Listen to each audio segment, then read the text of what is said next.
ಆಚಾರ್ಯ ಸಂಸ್ಥೆಗೆ ಎಲ್ಲರಿಗೂ ಸ್ವಾಗತ.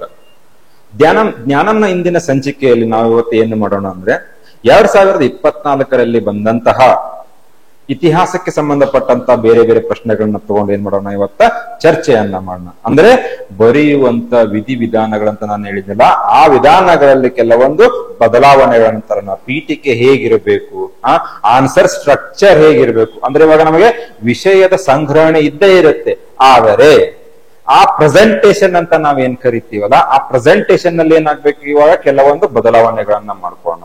ಅಂದ್ರೆ ಇವ್ಯಾಲ್ಯುಯೇಟರ್ಗೆ ನಾವ್ ಎಷ್ಟೊಂದು ಈಸಿ ಮಾಡಿ ಕೊಡ್ತೀವಲ್ಲ ಆನ್ಸರ್ನ, ಅಷ್ಟೇ ಏನಾಗುತ್ತೆ ಇವಾಗ ನಮ್ಗೆ ಮಾರ್ಕ್ಸ್ ಚೆನ್ನಾಗಿ ಬರುತ್ತೆ. ಸೊ ಅದಕ್ಕೆ ಏನ್ ಮಾಡೋಣ, ಇವಾಗ ಆನ್ಸರ್ ಸ್ಟ್ರಕ್ಚರ್ ಹೇಗಿರ್ಬೇಕು, ನಮ್ ಪ್ರೆಸೆಂಟೇಶನ್ ಹೇಗಿರ್ಬೇಕು, ಆ ಸ್ಕಿಲ್ಸ್ ಏನಿದೆ ಅಲ್ಲ, ಆ ಸ್ಕಿಲ್ಸ್ ಡೆವಲಪ್ ಮಾಡ್ಕೊಳ್ಳೋದ್ರ ಮೇಲೆ ನಾವು ಏನ್ ಮಾಡೋಣ, ಇವಾಗ ಗಮನವನ್ನ ಕೊಡೋಣ. ಸೊ ಎಲ್ಲರಿಗೂ ಜ್ಞಾನಂನ ಇನ್ನೊಂದು ಸಂಚಿಕೆಗೆ ಸ್ವಾಗತ. ಓಕೆ, ಮೊದಲನೆಯ ಪ್ರಶ್ನೆಯನ್ನ ತಗೋಣ. ಅಂದ್ರೆ 2024ರಲ್ಲಿ ಬಂದಂತಹ ಇನ್ನೊಂದು ಇತಿಹಾಸ ಪ್ರಶ್ನೆಯನ್ನ ತಗೋಣ. ಪ್ರಶ್ನೆ ಏನಿದೆ ನೋಡಿ, underline the changes in the field of society and economy from the Rigvedic to the later Vedic period.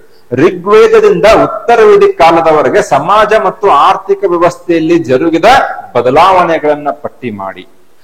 ಒಂದು ನೆನಪಿಟ್ಟು ಬಿಡಿ, ಏನಂತ, ಎನ್ಸಿಯಂಟ್ ಇರ್ಲಿ ಮೆಡಿವಲ್ ಇರ್ಲಿ, ಆರ್ಟ್ ಅಂಡ್ ಕಲ್ಚರ್ ಮೇಲೆ ಏನ್ ಮಾಡ್ತಾರೆ, ಇವಾಗ ನಮಗೆ ಪ್ರಶ್ನೆಯನ್ನ ಕೇಳ್ತಾರೆ. 2024ರಲ್ಲಿ ಏನಾಗಿದೆ, ಈ ಪ್ರಶ್ನೆಯನ್ನ ಬಂದಿದೆ.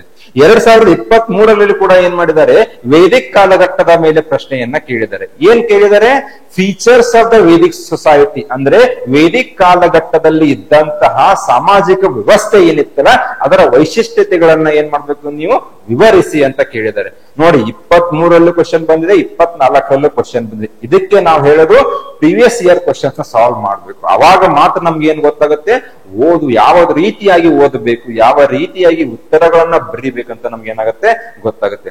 ಆದರೆ ಪ್ರೀವಿಯಸ್ ಇಯರ್ ಕ್ವಶನ್ ಪೇಪರ್ ನ ನೋಡಿದಾಗ ನಮ್ಗೆ ಏನಾಗುತ್ತೆ, ಇಲ್ಲಿಂದ ಕ್ವಶನ್ ಬರುತ್ತೆ ಅಂತ ಗೊತ್ತಾಗುತ್ತೆ. ಆದರೆ ಬರೆಯುವುದು ಹೇಗೆ, ಆ ಬರೆಯುವ ರೀತಿ ನೀತಿಗಳನ್ನ ನಾವೇನ್ ಮಾಡೋಣ, ಈ ಒಂದು ಜ್ಞಾನಂ ಅನ್ನೋ ಒಂದು ಪ್ರೋಗ್ರಾಮ್ ಇಂದ ನಾವೇನ ಎಲ್ಲರೂ ಕಲ್ತ್ಕೊಳ್ಳೋಣ. ಓಕೆ, ಸೊ ಹೇಗಿರ್ಬೇಕು ಉತ್ತರಿಸುವ ವಿಧಾನ. ಅವ್ರು ಏನ್ ಕೇಳಿದ್ದಾರೆ, ಋಗ್ವೇದ ಅರ್ಲಿ ವೇದಿಕ್ ಅಂತ ನಾವೇನ್ ಕರಿತೀವಿ, ಅಲ್ಲಿಂದ ಹಿಡಿದು ಲೇಟರ್ ವೇದಿಕ್, ಅಲ್ಲಿ ಏನಾಗಿದೆ, ಕೆಲವೊಂದು ಸಾಮಾಜಿಕ ವ್ಯವಸ್ಥೆ ಇರ್ಬೋದು, ಆರ್ಥಿಕ ವ್ಯವಸ್ಥೆ ಇರ್ಬೋದು, ರಾಜಕೀಯ ವ್ಯವಸ್ಥೆ ಇರ್ಬೋದು, ಮತ್ತು ಧರ್ಮಾಚರಣೆ ಇರ್ಬೋದು, ಎಲ್ಲದರಲ್ಲೂ ಏನಾಗುತ್ತೆ ಇವಾಗ ಬದಲಾವಣೆಗಳಾಗಿದೆ. ಸೊ ಆ ಬದಲಾವಣೆಗಳು ಹೇಗೆ ಆಗಿದೆ ಅನ್ನೋದನ್ನ ಏನ್ ಮಾಡ್ಬೇಕು, ನಾವು ಇಲ್ಲಿ ಅವರಿಗೆ ತಿಳಿಸ್ಕೊಡ್ಬೇಕಾಗಿದೆ. ಸೊ ಉತ್ತರಿಸುವ ವಿಧಾನ ನಿಮ್ದು ಹೇಗಿರ್ಬೇಕು. ಪೀಠಿಕೆಯಲ್ಲಿ ಏನ್ ಮಾಡಿ, ಇವಾಗ ವೇದಿಕ್ ಕಾಲಘಟ್ಟ ಅಂದ್ರೆ ಆ ಟೈಮ್ ಪೀರಿಯಡ್ ಸಮಯದ ಬಗ್ಗೆ ಉಲ್ಲೇಖಿಸಿ. ಹೌದಾ, ಅದಾದ ನಂತರ ಜೀವನ ಶೈಲಿಯ ಸ್ವರೂಪದ ಬಗ್ಗೆ ಸಂಕ್ಷಿಪ್ತವಾಗಿ, ಯಾವ ರೀತಿಯಾದಂತಹ ಒಂದು ಜೀವನ ಶೈಲಿ ಇತ್ತು, ಯಾವ ರೀತಿಯಾದಂತಹ ಒಂದು ಆಚರಣೆಗಳಿತ್ತು ಅಂತ ಏನ್ ಮಾಡೋದಿಲ್ವಾ, ಸಂಕ್ಷಿಪ್ತವಾಗಿ ಏನ್ ಮಾಡಿ ಉತ್ತರಿಸಿ. ಯಾಕಂದ್ರೆ ಅವ್ರು ಹೇಳುವುದೇನು, ಇವಾಗ 150 ವರ್ಡ್ಸ್ ಅಲ್ಲಿ ನೀವು ಉತ್ತರಿಸಬೇಕು, 150 ಪದಗಳಲ್ಲಿ ಏನಿರ್ಬೇಕು, ನಿಮ್ಮ ಉತ್ತರ ಇರಬೇಕು ಅಂತ ಹೇಳಿದ್ದಾರೆ. ಹೌದಾ, ಹಾಗಿದ್ಮೇಲೆ ನಿಮ್ಮ ಪೀಠಿಕೆಯಲ್ಲಿ ಏನಿರ್ಬೇಕು, ಇವಾಗ ಋಗ್ವೇದ, ನಾವೇನ್ ಮಾಡ್ತೀವಿ, ವೇದಿಕ್ ಪೀರಿಯಡ್ ಅನ್ನ 2 ಭಾಗದಲ್ಲಿ ಡಿವೈಡ್ ಮಾಡಿದೀವಿ. ಹೌದಾ, ಒಂದ್ಯಾವುದು ಋಗ್ವೇದ, ಇನ್ನೊಂದು ಲೇಟರ್ ವೇದಿಕ್ ಪೀರಿಯಡ್. ಹೌದಾ, 1500 ಕ್ರಿಸ್ತಪೂರ್ವ 1500ರಿಂದ 1000ಕ್ಕೆ ನಾವೇನು ಕರಿತೀವಿ, ಅದಕ್ಕೆ ಪೂರ್ವ ವೇದಿಕ್ ಕಾಲ ಅಥವಾ ಋಗ್ವೇದಿಕ್ ಕಾಲ ಅಂತ ಕರಿತೀವಿ. ಋಗ್ವೇದಿಕ್ ಕಾಲ ಅಂತ ಏನಕ್ಕೆ ಕರೀತಾರೆ ಅಂದ್ರೆ, ನಮ್ಗೆ ಗೊತ್ತಿರೋ ಪ್ರಕಾರ 4 ವೇದಗಳು. ಹೌದಾ, ಋಗ್ವೇದ, ಯಜುರ್ವೇದ, ಸಾಮವೇದ, ಅಥರ್ವವೇದ. ಋಗ್ವೇದ ಒಂದೇ ಏನಾಗಿದೆ, ಈ ಒಂದು ಕಾಲಘಟ್ಟದಲ್ಲಿ ಏನಾಗಿದೆ, ಕಂಪೈಲೇಷನ್ ಆಗಿದೆ. ಅವಾಗ ಮಾತ್ರ ಸಂಯೋಜನೆ ಆಗಿದ್ದು ಒಂದು ವೇದ ಯಾವುದು, ಋಗ್ವೇದ. ಅದಕ್ಕೆ ನಾವು ಋಗ್ವೇದಕ್ಕೆ ಏನಂತ ಕರಿತೀವಿ, ಇಡೀ ಜಗತ್ತಿನಲ್ಲೇ ಅತ್ಯಂತ ಪ್ರಾಚೀನ ಧಾರ್ಮಿಕ ಗ್ರಂಥ ಅಂತ ಕೂಡ ಏನಾಗುತ್ತೆ, ಇವಾಗ ಋಗ್ವೇದ ಕರೀತಾರೆ. ಹಲವಾರು ಶ್ಲೋಕಗಳು, 1028 ನಮ್ಗೆ ಏನಾಗಿದೆ ಶ್ಲೋಕಗಳು ಸಿಗುತ್ತೆ ಋಗ್ವೇದ ಕಾಲ. ಪ್ರಾಥಮಿಕವಾಗಿ ನೋಡಿ, ಇಲ್ಲೇನಿದೆ ಅವರ ಒಂದು ಸ್ವರೂಪ ಅಂತ ಕೂಡ ಹೇಳಿದ್ದೀನಿ ನಿಮ್ಗೆ. ಪ್ರಾಥಮಿಕವಾಗಿ ಪಶುಪಾಲನೆ, ಯಾವ ರೀತಿಯಾದಂತ ಜೀವನ ಶೈಲಿ ಇತ್ತು, ಪಶುಪಾಲನೆ, ಪ್ಯಾಸ್ಟೋರಲಿಸಂ ಅಂತ ನಾವೇನ್ ಕರಿತೀವಲ್ಲ, ಅದರ ಮೇಲೆ ಕೇಂದ್ರೀಕೃತವಾದಂತಹ ಒಂದು ಸಾಮಾಜಿಕ ವ್ಯವಸ್ಥೆ ಮತ್ತು ಜಾನುವಾರು ಸಾಕಾಣಿಕೆ ಮೇಲೆ ಕೇಂದ್ರೀಕರಿಸಿದರೆ, ಉತ್ತರ ವೇದಿಕ್ ಕಾಲಘಟ್ಟ ಟೈಮ್ ಪೀರಿಯಡ್ ಏನಿದೆ 1000 to 600 ಅಂತ ಕರೀತಾರೆ. ಕೆಲವೊಂದ್ ಕಡೆ ಏನಾಗುತ್ತೆ ನಿಮ್ಗೆ 1000 to 500 ಅಂತಾನು ಹೇಳ್ತಾರೆ. ಅಂದ್ರೆ ನಮಗೆ ಕಂಪ್ಲೀಟ್ ವೇದಿಕ್ ಟೈಮ್ ಪೀರಿಯಡ್ ಏನಿದೆ 1500 ಇಂದ ಹಿಡಿದು 500, ಇದಕ್ಕೆ ನಾವೇನಂತ ಕರಿತೀವಿ, ವೇದಿಕ್ ಕಾಲಘಟ್ಟ ಅಂತ ಕರಿತೀವಿ. ಹೌದಾ, ಸಮಾಜ ಹೇಗಿತ್ತು, ಕೃಷಿ ಆರ್ಥಿಕತೆಯತ್ತ ಪರಿವರ್ತನೆಗೊಂಡಿತು. ಮುಂಚೆ ಏನಿತ್ತಿಲ್ಲಿ ಪಶುಪಾಲನೆ ಮತ್ತು ಜಾನುವಾರು ಸಾಕಾಣಿಕೆ ಮೇಲೆ ಕೇಂದ್ರೀಕೃತವಾದಂತಹ ಒಂದು ಆರ್ಥಿಕ ವ್ಯವಸ್ಥೆ ಏನಾಗಿದೆ ಇಲ್ಲಿ ಆರ್ಥಿಕತೆ ಯಾವುದು ಕೃಷಿ ಆರ್ಥಿಕತೆಯತ್ತ ಏನಾಗ್ತಾ ಇದೆ, ಅದು ಪರಿವರ್ತನೆ ಚೇಂಜ್ ಆಗ್ತಾ ಇದೆ. ಹಾಗೂ ಸಂಕೀರ್ಣ ಅಥವಾ ಕ್ಲಿಷ್ಟವಾದಂತಹ ಸಾಮಾಜಿಕ ರಚನೆಗಳ ಮೇಲೆ ಏನಾಗಿತ್ತದು ಅವಲಂಬನೆಯಾಗಿತ್ತು. ಅಂದರೆ ಇವಾಗ ಏನಾಯ್ತು, ಇವಾಗ ಆಚರಣೆಗಳಲ್ಲಿ ಕೆಲವೊಂದು ಬದಲಾವಣೆಗಳಾಯ್ತು. ಹೌದಾ? ಅದು ಯಾವ ರೀತಿ ಬದಲಾವಣೆಗಳಂತ ಮುಖ್ಯ ಭಾಗದಲ್ಲಿ ನೀವು ಉಲ್ಲೇಖಿಸಿ. ಗಂಗಾ ಕಣಿವೆ ವೇದಿಕ್ ಸಮಾಜದ ಸಾಂಸ್ಕೃತಿಕ ಮತ್ತು ಆರ್ಥಿಕ ಕೇಂದ್ರವಾದ ಕಾರಣ ಈ ಬದಲಾವಣೆಯು ಸಾಮಾಜಿಕ, ಆರ್ಥಿಕ ಮತ್ತು ರಾಜಕೀಯ ಜೀವನ ಅಥವಾ ನಮ್ಮ ಒಂದು ಆ ಜೀವನ ಶೈಲಿಯ ಮೇಲೆ ಏನಾಯ್ತು ಗಮನಾರ್ಹವಾಗಿ ಪರಿಣಾಮವನ್ನ ಬೀರ್ತು. ನೋಡಿ, ಗಂಗಾ ಕಣಿವೆ ಅಲ್ಲಿ ಏನಾಗುತ್ತೆ ನಮ್ಗೆ ಋಗ್ವೇದಿಕ್, ಇಲ್ಲ ಏನಾಗುತ್ತೆ ನಾವು ಸಿಂಧೂ ಕಣಿವೆ ಅಂತ ಹೋದಾಗ ಸಿಂಧೂ ನದಿಯ ಸುತ್ತಮುತ್ತ ಏನಾಗಿತ್ತು ಜನ ಏನ್ ಮಾಡಿದ್ರೆ ಅಲ್ಲಿ ನೆಲೆಸಿದ್ರು. ಇವಾಗ ಏನಾಯ್ತದು ಈಸ್ಟರ್ನ್ ಸೈಡ್, ಅಂದ್ರೆ ನಮ್ಗೆ ಇವಾಗ ಗಂಗಾ ಕಣಿವೆ, ಗಂಗಾ ನದಿ ಏನಿದೆಯಲ್ಲ ಅಲ್ಲಿ ಏನಾಗುತ್ತೆ ನಮ್ಗೆ ವೇದಿಕ್ ಕಾಲಘಟ್ಟ ನಮ್ಗೆ ಏನಾಗುತ್ತೆ ಸಿಗುತ್ತೆ. ಸೊ ಸಮಾಜ, ಸಾಂಸ್ಕೃತಿಕ ಮತ್ತು ಆರ್ಥಿಕ ಕೇಂದ್ರವಾದ ಕಾರಣ ಈ ಬದಲಾವಣೆಗಳಲ್ಲಿ ಏನಾಯ್ತು ನಮ್ಗೆ ಈ ರೀತಿ ಬದಲಾವಣೆ ಆಗಿರೋದಕ್ಕೆ ಸಾಮಾಜಿಕ, ಆರ್ಥಿಕ ಮತ್ತು ರಾಜಕೀಯ ಜೀವನದ ಮೇಲೆ ಏನಾಗಿದೆ ಗಮನಾರ್ಹವಾಗಿ ಪರಿಣಾಮವನ್ನ ಬೀರಿದೆ. ಅಲ್ಲಿ ನೀವು ವೇದಿಕ್ ಕಾಲಘಟ್ಟದ ಬಗ್ಗೆ ಹೇಳಿದ್ರಿ, ಜೀವನದ ಸ್ವರೂಪವ ಬಗ್ಗೆ, nature of the life style ಅಂತ ನಾವೇನ್ ಕರಿತೀವಲ್ಲ ಅದ್ರ ಬಗ್ಗೆನೂ ಕೂಡ ಏನ್ ಮಾಡ್ತಾ ಇದ್ದೀರ ಅಲ್ಲಿ ಮೆನ್ಷನ್. ಈ ರೀತಿಯಾದಂತಹ ಪೀಠಿಕೆಯನ್ನ ಬರೆದಾಗ ಏನಾಗುತ್ತೆ ಇವ್ಯಾಲ್ಯುವೇಟರ್ ಗೊತ್ತಾಗುತ್ತೆ. ಅಂದರೆ ವಿದ್ಯಾರ್ಥಿಗೆ ಪ್ರಶ್ನೆಯ ಬೇಡಿಕೆ ಏನು ಇದೆ ಅಂತ ಏನಾಗಿದೆ ಕರೆಕ್ಟ್ ಆಗಿ ಗೊತ್ತಾಗಿದೆ. ಅದರ ಪ್ರಕಾರ ಅವ್ರು ಏನ್ ಮಾಡಿದ್ರೆ ಪೀಠಿಕೆಯಲ್ಲಿ ಉಲ್ಲೇಖ ಮಾಡಿದ್ದಾರೆ ಅಂತ ಅನ್ಸುತ್ತೆ. ಹೌದಾ? ಇವಾಗ ಮುಖ್ಯ ಭಾಗಕ್ಕೆ ಬನ್ನಿ. ಮುಖ್ಯ ಭಾಗಕ್ಕೆ ಬಂದಾಗ ನಾವ್ ಇಲ್ಲಿ ಏನ್ ಮಾಡ್ತೀವಿ ಅಂದ್ರೆ ಸ್ಟೂಡೆಂಟ್ಸ್ ಮಿಸ್ಟೇಕ್ ಮಾಡ್ತಾರೆ. ಇಲ್ಲಿ 23 ಒಂದು ಕ್ವಶನ್ ಇದೆ. ಅಂಬೇಡ್ಕರ್ ಮತ್ತೆ ಮಹಾತ್ಮ ಗಾಂಧೀಜಿ ಇಬ್ರು ಏನ್ ಮಾಡಿದ್ರು, ಇವಾಗ ಹಿಂದುಳಿದ ವರ್ಗಗಳ ಏಳಿಗೆಗಾಗಿ ಕೆಲಸ ಮಾಡಿದ್ದಾರೆ. ಆದರೆ ಅವರು ಕೆಲಸಗಳನ್ನ ಏನ್ ಮಾಡಿದ್ರೆ ಅದರ ವಿಧಿವಿಧಾನಗಳಲ್ಲಿ ಕೆಲವೊಂದು ವ್ಯತ್ಯಾಸಗಳಿದಾವೆ. ಹೌದಾ? ಆ ರೀತಿ ವ್ಯತ್ಯಾಸಗಳನ್ನ ಯಾವಾಗ ಕೇಳಿರ್ತಾರಲ್ಲ ಅವಾಗ ನೀವೇನ್ ಮಾಡ್ಬೇಕು, ಒಂದ್ ಕಡೆ ಅಂಬೇಡ್ಕರ್ ಎಕ್ಸ್ಪ್ಲೇನ್ ಮಾಡುದು, ಒಂದ್ ಕಡೆ ಗಾಂಧೀಜಿನ ಎಕ್ಸ್ಪ್ಲೇನ್ ಮಾಡುದು, ಆ ತರ ಮಾಡಬಾರ್ದು. ಇಲ್ಲಿ ಕೂಡ ಅವ್ರು ಏನ್ ಮಾಡಿದ್ದಾರೆ, ಋಗ್ವೇದದಿಂದ ಉತ್ತರ ವೇದಿಕ್ ಕಾಲಘಟ್ಟಕ್ಕೆ ಸಾಮಾಜಿಕ ವ್ಯವಸ್ಥೆ ಮತ್ತು ಆರ್ಥಿಕ ವ್ಯವಸ್ಥೆಯಲ್ಲಿ ಕೆಲವೊಂದು ಬದಲಾವಣೆಗಳಾಗಿದೆ. ಆ ಬದಲಾವಣೆಗಳು ಯಾವುದು ಅಂದ್ರೆ ವ್ಯತ್ಯಾಸನ ಕೇಳ್ತಾ ಇದ್ದಾರೆ. ಸೊ ಹಾಗಿದ್ದ ಮೇಲೆ ನೀವೇನ್ ಮಾಡ್ಬೇಕು, ಅಲ್ಲೇ ಕಂಪೇರ್ ಮಾಡ್ಬೇಕು. ಅಂದ್ರೆ ಸಮಾಜ ಏನಿತ್ತು ಇವಾಗ ಋಗ್ವೇದದಲ್ಲಿ ಯಾವ ರೀತಿ ಇತ್ತು, ಮತ್ತೆ ಉತ್ತರ ವೇದಿಕ್ ಕಾಲಘಟ್ಟದಲ್ಲಿ ಯಾವ ರೀತಿ ಸಾಮಾಜಿಕ ವ್ಯವಸ್ಥೆ ಇತ್ತು ಅಲ್ಲೇ ಕಂಪೇರ್ ಮಾಡಿ. ಅಂದ್ರೆ ಇವ್ಯಾಲ್ಯುವೇಟರ್ ಅಲ್ಲೇ ಸಿಗಬೇಕು. ಅವಾಗ ಏನಾಗುತ್ತೆ ನಿಮ್ಗೆ ಮಾರ್ಕ್ಸ್ ಇಮಿಡಿಯೇಟ್ಲಿ ಜಾಸ್ತಿನೂ ಬರುತ್ತೆ. ಹೌದಾ? ಸೊ ಹೀಗಾಗಿ ಇಲ್ಲಿ ಏನ್ ಮಾಡೋಣ, ನಾವು 10 ಮಾರ್ಕ್ಸ್ ಕ್ವಶನ್ ಅನ್ನ ಕೇಳಿದ್ದಾರೆ. ಇಲ್ಲಿ ನಮ್ಗೆ ಏನ್ ಬೇಕು, ಇವಾಗ ಅರೌಂಡ್ 6 to 8 ಪಾಯಿಂಟ್ಸ್ ಅಲ್ಲೇ ಮುಗಿಸ್ಬೇಕು. ಸೊ ನಾವೇನ್ ಮಾಡೋಣ, ಇಲ್ಲಿ ಮುಖ್ಯ ಭಾಗದಲ್ಲಿ ಸಾಮಾಜಿಕ ವ್ಯವಸ್ಥೆಯಲ್ಲಿ ಯಾವ ರೀತಿಯಾದಂತಹ ಬದಲಾವಣೆಗಳಾಯ್ತು, ಆರ್ಥಿಕ ವ್ಯವಸ್ಥೆಯಲ್ಲಿ ಯಾವ ರೀತಿಯಾದಂತಹ ಬದಲಾವಣೆಗಳಾಯ್ತು ಅಂತ ನೋಡೋಣ. ಹೌದಾ? ಅಂಶ ಯಾವುದು, ವರ್ಣ ವ್ಯವಸ್ಥೆ. ಹೌದಾ? ಇವಾಗ ಏನಾಗಿತ್ತು, ಋಗ್ವೇದದಲ್ಲಿ ವರ್ಣ ವ್ಯವಸ್ಥೆ ಹಾಗೆ ತಾನೇ ಏನಾಗ್ತಾ ಇತ್ತು, ರೂಢಿಗೆ ಬರ್ತಾ ಇತ್ತು, ಜಾರಿಗೆ ಬರ್ತಾ ಇತ್ತು. ಲೇಟರ್ ವೇದಿಕಲ್ಲಿ ಇತ್ತು. ಆದರೆ ಪಾಲನೆ ಮಾಡುವಂತಹ ನೀತಿಗಳಲ್ಲಿ ಏನಾಗಿತ್ತು, ಇವಾಗ ಕೆಲವೊಂದು ಬದಲಾವಣೆಗಳಾಗುತ್ತೆ. ಋಗ್ವೇದದಲ್ಲಿ ಯಾವ ರೀತಿಯಾದಂತಹ ವರ್ಣ ವ್ಯವಸ್ಥೆ ಇತ್ತು, ವೃತ್ತಿ ಮತ್ತು ಸಮಾನತೆಯನ್ನು ಆಧರಿಸಿದ ಸಮಾಜ. ಅಂದ್ರೆ ವರ್ಣ ವ್ಯವಸ್ಥೆ ಏನು ಅಂದ್ರೆ ಇದು ಜನ್ಮಾಧಾರಿತವಲ್ಲ, ಇದೇನಿದು ನಮ್ಮ ಕರ್ಮಾಧಾರಿತ. ಅಂದ್ರೆ ಯಾವ ರೀತಿಯಾದಂತಹ ಕೆಲಸವನ್ನ ಮಾಡ್ತೀವಲ್ಲ ಆ ರೀತಿಯಾದಂತದ್ದು ಏನಾಗುತ್ತೆ ನಮಗೆ ವರ್ಣ ಇರುತ್ತೆ. ಋಗ್ವೇದದಲ್ಲಿ ಹೇಳಲಾಗುತ್ತೆ ಏನಂತ, ನೀವು ನಿಮ್ಮ ಮಾಡುವ ಕೆಲಸ ಅಥವಾ ವೃತ್ತಿಯನ್ನ ಬದಲಾವಣೆ ಮಾಡ್ಕೊಂಡಾಗ ಏನಾಗುತ್ತೆ, ಇವಾಗ ವರ್ಣನ್ನ ಕೂಡ ಬದಲಾವಣೆ ಆಗುತ್ತೆ ಅಂತ ಹೇಳ್ತಾರೆ. ಒಂದ್ ಕಡೆ ಯಾವ ರೀತಿ ಹೇಳ್ತಾರಂದ್ರೆ, ಒಂದು ಮನೆಯಲ್ಲಿ ತಂದೆ ಅವರವನ್ನು ತಾಯಿ ಒಬ್ಬ ಮಗ ಇರ್ತಾರಂತೆ. ತಂದೆ ಮಾಡುವಂತಹ ಕೆಲಸ ಏನು, ಕ್ಷತ್ರಿಯನಿರ್ತಾನಂತೆ. ತಾಯಿ ಏನ್ ಮಾಡ್ತಾ ಇದ್ರಂತೆ, ಒಂದು ಗದ್ದೆಯಲ್ಲಿ ಕೆಲಸ ಮಾಡ್ತಾ ಇದ್ರಂತೆ. ಮಗ ಏನಿದ್ನಂತೆ, ಟೀಚರ್ ಇದ್ನಂತೆ. ಅಂದ್ರೆ ಏನಿವಾಗ 3 ವರ್ಣಗಳು ಒಂದೇ ಮನೆಯಲ್ಲಿ. ಹೌದವಿಲ್ವ? ಅಂದ್ರೆ ತಂದೆ ಏನಾದ್ರು ಇವಾಗ ಕ್ಷತ್ರಿಯ, ತಾಯಿ ವೈಶ್ಯರಾದರು. ಹೌದಾ? ಆ ಮಗ ಏನಾದ ಇವಾಗ ಬ್ರಾಹ್ಮಣನಾದ. ನೋಡಿ, ನಿಮ್ಮ ಕೆಲಸದ ಆಧಾರದ ಮೇಲೆ ಅಂದ್ರೆ ಯಾವುದೇ ರೀತಿಯಾದಂತ ತಾರತಮ್ಯ ಇರಲಿಲ್ಲ. ಅಂದ್ರೆ ರಿಜಿಡಿಟಿ ಅಂತ ನಾವೇನ್ ಕರಿತೀವಲ್ಲ, ಇದೇ ವರ್ಣದಲ್ಲಿ ಹುಟ್ಟಿದ್ಯಾ ಅಂದ್ಮೇಲೆ ಇದೇನೇ ಕೆಲಸ ಮಾಡ್ಬೇಕು ಅಂತ ಏನಿಲ್ಲ. ನೀವು ನಿಮ್ಮ ಕೆಲಸ ಅಥವಾ ನಿಮ್ಮ ಕರ್ಮವನ್ನ ನೀವು ಬದಲಾವಣೆಯನ್ನ ಮಾಡ್ಕೊಂಡ್ರೆ ಏನಾಗ್ತಾ ಇತ್ತಲ್ಲಿ, ನಿಮ್ಮ ವರ್ಣ ಕೂಡ ಬದಲಾವಣೆ ಆಗ್ತಾ ಇತ್ತು. ವೃತ್ತಿ ಮತ್ತು ಸಮಾನತೆಯನ್ನು ಆಧರಿಸಿದ ಜೀವನ. ಯಾವ ರೀತಿ ವೃತ್ತಿ ಮಾಡ್ತಾರ ಎಲ್ಲರಿಗೂ ಸಮಾನ, ಯಾವುದೇ ರೀತಿ ತಾರತಮ್ಯ ಇಲ್ಲ. ಇಲ್ಲಿ ಏನಿದೆ ನೋಡಿ, ಕಟ್ಟುನಿಟ್ಟಾದ ಮತ್ತು ಶ್ರೇಣೀಕೃತ 4 ವಿಭಿನ್ನ ವರ್ಗಗಳ ಉಗಮ. ಬ್ರಾಹ್ಮಣರು, ಕ್ಷತ್ರಿಯರು, ವೈಶ್ಯರು, ಶೂದ್ರರು ಇದನ್ನೇ ಮಾಡ್ಬೇಕಂತ ಕಟ್ಟುನಿಟ್ಟಾಗಿ ಏನಾಯ್ತು ಇವಾಗ ಪರಿಪಾಲನೆ ಮಾಡುವಂತಹ ಒಂದು ಸಮಾಜ ಏನಾಗುತ್ತೆ ಇವಾಗ ಸ್ಥಾಪನೆ ಆಗ್ತಾ ಬರುತ್ತೆ. ಅಂದ್ರೆ ಈ ವರ್ಣದಲ್ಲಿ ಜನಿಸಿದ್ರ ಈ ಕೆಲಸವನ್ನ ಮಾಡಿ ಅಂದ್ರೆ ಅದನ್ನೇ ಅಂದ್ರೆ ಶ್ರೇಣೀಕೃತ ಏನು ಇವಾಗ ಹೈರಾರ್ಕಿ ಅಂತ ನಾವೇನ್ ಕರಿತೀವಲ್ಲ ಆ ಸೋಷಿಯಲ್ ಹೈರಾರ್ಕಿ ಏನಾಯ್ತು ಇವಾಗ ಸಮಾಜದಲ್ಲಿ ಅಂದ್ರೆ ತಾರತಮ್ಯಗಳು ಏನಾಗ್ತೇವೆ ಇವಾಗ ಬೇರೂರ್ಲಿಕ್ಕೆ ಪ್ರಾರಂಭವಾಯಿತು. ಎಲ್ಲಿ? ಸಮಾಜದಲ್ಲಿ. ಹೌದಾ? ಮಹಿಳೆಯರ ಸ್ಥಾನಮಾನ ಯಾವ ರೀತಿಯಾದಂತ ಸ್ಥಾನಮಾನ ಇತ್ತು ಸ್ತ್ರೀಯರಿಗೆ ಯಾವ ಕಾಲಘಟ್ಟದಲ್ಲಿ? ಋಗ್ವೇದದಲ್ಲಿ ಯಾವ ರೀತಿ ಇತ್ತು? ಮಹಿಳೆಯರು ಆಚರಣೆಗಳು ಮತ್ತು ರಾಜಕೀಯ ಚಟುವಟಿಕೆಗಳಲ್ಲಿ ಏನಾಗ್ತಾ ಇದ್ರು? ಭಾಗವಹಿಸ್ತಾ ಇದ್ರು.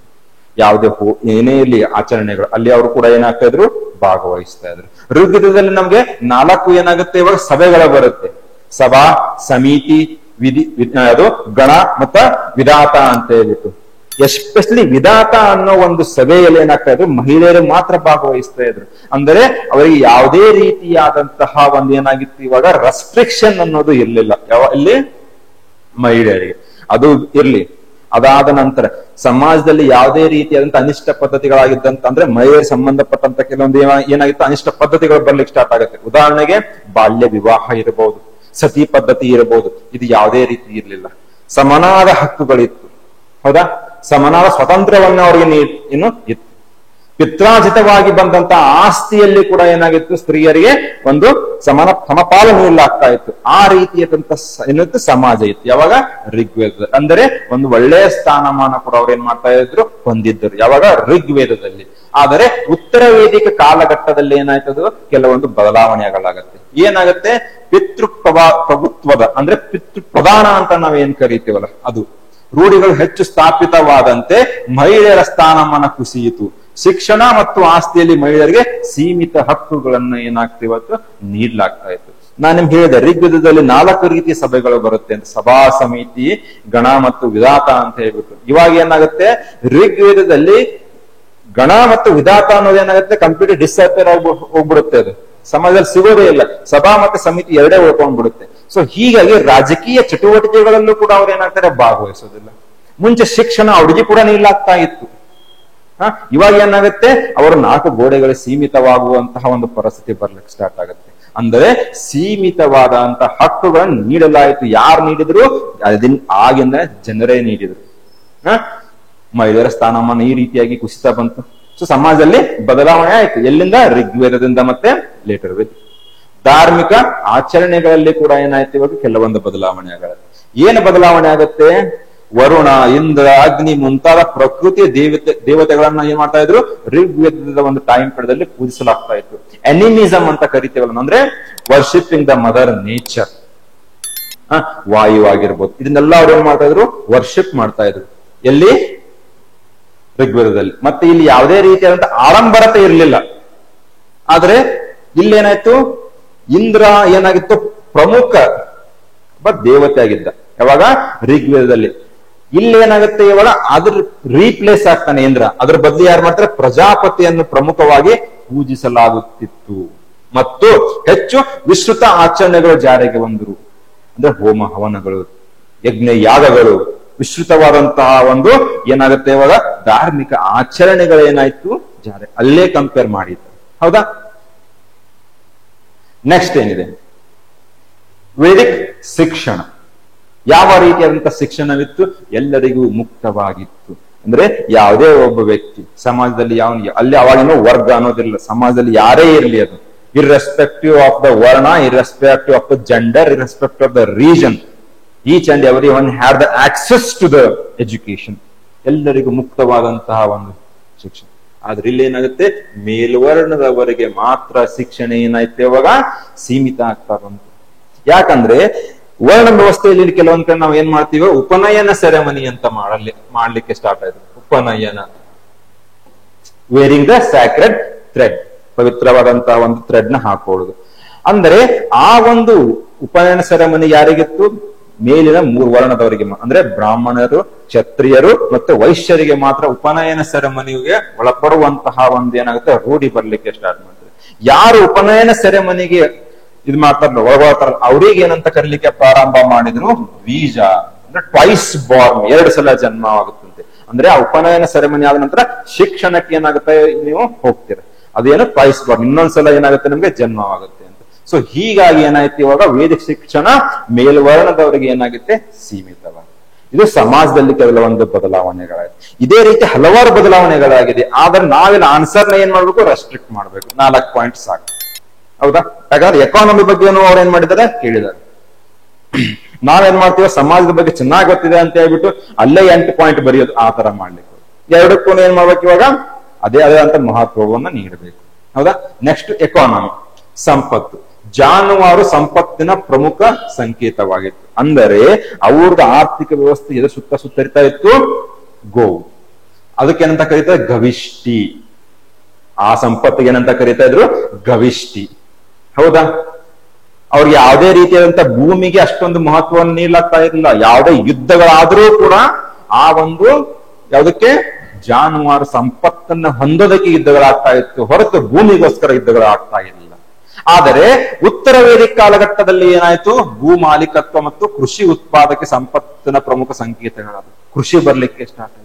ಯಾವಾಗ ಕೃಷಿ ಬರ್ಲಿಕ್ಕೆ ಸ್ಟಾರ್ಟ್ ಆಗುತ್ತಲ್ಲ, ಅವಾಗ ಏನಾಯ್ತು, ಈ ಒಂದು ಜಾನುವಾರು ಸಂಪತ್ತು ಏನಾಯ್ತು, ಇವಾಗ ಅದರ ಮಹತ್ವವನ್ನ ಕಳ್ಕೊಂಡು ಇವಾಗ ಯಾವ್ದಕ್ಕೆ ನಾವು ಮಹತ್ವವನ್ನ ಕೊಡ್ತೀವಿ, ಆ ಭೂಮಿಗೆ ಮಹತ್ವವನ್ನ ಕೊಡ್ಲಿಕ್ಕೆ ಪ್ರಾರಂಭ ಮಾಡ್ತಾರೆ.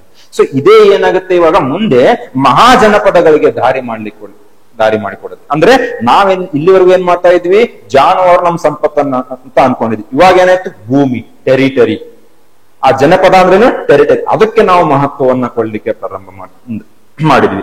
ಅಂದರೆ ಆ ಒಂದು ಆರ್ಥಿಕ ವ್ಯವಸ್ಥೆ ಚಟುವಟಿಕೆಗಳಲ್ಲಿ ಏನಾಗ್ತವೆ, ಬದಲಾವಣೆಗಳಾಗ್ತವೆ, ಹೌದಾ?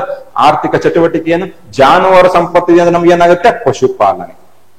ಅದೇ ನಮ್ದು ಆರ್ಥಿಕ ಅದ್ರ ಮೇಲೇನೆ ಏನಾಗಿತ್ತು, ನಮ್ಮ ಜೀವನೋಪಾಯ ನಿಂತ್ಕೊಂಡಿತ್ತು. ಯಾವಾಗ, ಋಗ್ವೇದದಲ್ಲಿ. ಆದರೆ ಇಲ್ಲಿ ಏನಾಗುತ್ತೆ, ಇವಾಗ ಟೆರಿಟರಿಗೆ ನಾವು ಮಹತ್ವ ಕೊಡ್ತಾ ಇದೀವಿ ಅಂದ್ಮೇಲೆ ಕೃಷಿ ಏನಾಗುತ್ತೆ, ಇವಾಗ ಪ್ರಾಥಮಿಕ ಆರ್ಥಿಕ ಚಟುವಟಿಕೆ. It went on to become the primary economic activity during the later Vedic. ಅಲ್ಲಿ ಕಂಪೇರ್ ಆಯ್ತು. ನೆಕ್ಸ್ಟ್ ಏನಿದೆ, ವ್ಯಾಪಾರ ಮತ್ತು ವಾಣಿಜ್ಯ. ಸೊ ಇಲ್ಲಿ ನೀವು ಅಷ್ಟೊಂದು ಕೃಷಿಗೆ ಮಹತ್ವವನ್ನೇ ಕೊಡ್ತಾ ಇಲ್ಲ ಅಂದ್ಮೇಲೆ ಇಲ್ಲಿ ಏನಿರುತ್ತೆ, ವ್ಯಾಪಾರ ಮತ್ತು ವಹಿವಾಟು ಇರೋದಿಲ್ಲ. ಯಾವ ರೀತಿಯಾದಂತ ವಿನಿಮಯ ಆಧಾರಿತವಾದಂತಹ ಒಂದು ಆರ್ಥಿಕ ವ್ಯವಸ್ಥೆ, ಬಾರ್ಟರ್ ಸಿಸ್ಟಮ್ ಅಂತ ಕರಿತೀವಿ. ಅಂದ್ರೆ ಏನು, ನಾನು ಇವಾಗ ಒಂದು 10 ಮೂಟೆ ಏನ್ ಮಾಡಿದ್ದೀನಿ, ರಾಗಿ ಬೆಳೆದಿದ್ದೀನಿ. ನನ್ನ ಪಕ್ಕದ ಮನೆಯವ್ರು ಏನ್ ಮಾಡಿದ್ರು, 10 ಮೂಟೆ ಭತ್ತ ಬೆಳೆದಿದ್ದಾರೆ. ನಾನು ಅವ್ರಿಗೆ ರಾಗಿ ಕೊಡ್ತೀನಿ, ಅವರಿಂದ ಏನ್ ಮಾಡ್ತೀನಿ, ಭತ್ತವನ್ನ ಇಸ್ಕೊ. ಆ ರೀತಿಯಾದಂತಹ ಒಂದು ವಿನಿಮಯವಾದಂತಹ ಒಂದು ಆರ್ಥಿಕ ವ್ಯವಸ್ಥೆ ಇತ್ತು. ವ್ಯಾಪಾರ ವಹಿವಾಟು ಇರಲಿಲ್ಲ. ಯಾಕಂದ್ರೆ ಪ್ರೊಡಕ್ಷನ್ ಏನಿದೆ, ಸರ್ಪ್ಲಸ್ ಹೆಚ್ಚಿಗೆ ಬೆಳೆದಾಗ ಮಾತ್ರ ನೀವೇನ್ ಮಾಡ್ತೀರಿ, ಇವಾಗ ವ್ಯಾಪಾರ ವಹಿವಾಟು. ಇಲ್ಲಿ ಹೆಚ್ಚಿಗೆ ಬೆಳೀತಾನೆ ಇಲ್ಲ, ಕೃಷಿಗೆ ಅಷ್ಟೊಂದು ಮಹತ್ವನೇ ಇಲ್ಲ. ಸಬ್ಸಿಸ್ಟೆನ್ಸ್ ಎಕಾನಮಿ, ನಮ್ಗೆ ಎಷ್ಟು ಬೇಕು ಅಷ್ಟರ ಮೇಲೆ ಏನಾಗಿದ್ದೀವಿ, ಇದೀವಿ. ಆದರೆ ಲೇಟರ್ ವೇದಿಕಲ್ಲಿ ಏನಾಯ್ತು, ವ್ಯಾಪಾರ ವಾಣಿಜ್ಯದ ವಿಸ್ತರಣೆ. ಇವಾಗ ಏನಾಯ್ತು, ಕೃಷಿಗೆ ಮಹತ್ವವನ್ನ ಕೊಟ್ವಿ. 10 ಮೂಟೆ ಬೆಳೆಯೋದು ಏನಾಯ್ತು, ಇವಾಗ 15 ಮೂಟೆಯನ್ನ ಬೆಳಿಲಿಕ್ಕೆ ಪ್ರಾರಂಭ ಮಾಡಿ. ಅಂದ್ರೆ ಹೆಚ್ಚಿಗೆ ಏನಾಯ್ತು, ಪ್ರೊಡಕ್ಷನ್ ಆಗ್ಲಿಕ್ಕೆ ಸ್ಟಾರ್ಟ್ ಆಯ್ತು. ಯಾವಾಗ ನೀವು ಹೆಚ್ಚಿಗೆ ಪ್ರೊಡಕ್ಷನ್ ಆಗ್ಲಿಕ್ಕೆ ಸ್ಟಾರ್ಟ್ ಆಗುತ್ತಲ್ಲ, ಅವಾಗ ಏನ್ ಮಾಡ್ತೀರಾ, ಬೇರೆಯವರಿಗೆ ಮಾರಾಟ ಮಾಡುವ ಒಂದು ವ್ಯವಸ್ಥೆ ಏನಾಗುತ್ತೆ, ಜಾರಿಗೆ ಬರುತ್ತೆ, ಹೌದಾ? ಅವಾಗ ಏನಾಯ್ತು, ನಿಷ್ಕ ಮತ್ತು ಶ್ರೇಣಿಗಳ ಉಗಮ. ರೀಸೆಂಟ್ಲಿ UPC ಪ್ರಿಲಿಮ್ಸ್ ಕ್ವಶನ್ ಅಲ್ಲೂ ಕೇಳಿದ್ದಾರೆ. 2025 ಅಂದ್ರೆ ಮೊನ್ನೆ ಮೇ 25ನೇ ತಾರೀಕಿಗೆ ಏನಾಗಿ ಎಕ್ಸಾಮ್ ಆಯ್ತಾ, ನಿಷ್ಕ ಅನ್ನೋ ಒಂದು ಪದ ಏನನ್ನ ಸೂಚಿಸುತ್ತದೆ. ಅಲ್ಲಿ ಅವ್ರು ಏನ್ ಮಾಡಿದ್ದಾರೆ, ಇವಾಗ ಗೋಲ್ಡ್ ಆರ್ನಮೆಂಟ್ ಅಂತ ಹೇಳಿದ್ದಾರೆ. ಅದಾದ್ರೆ ಅದೇನು, ನಿಷ್ಕ ಅನ್ನೋದು ನಾಣ್ಯ.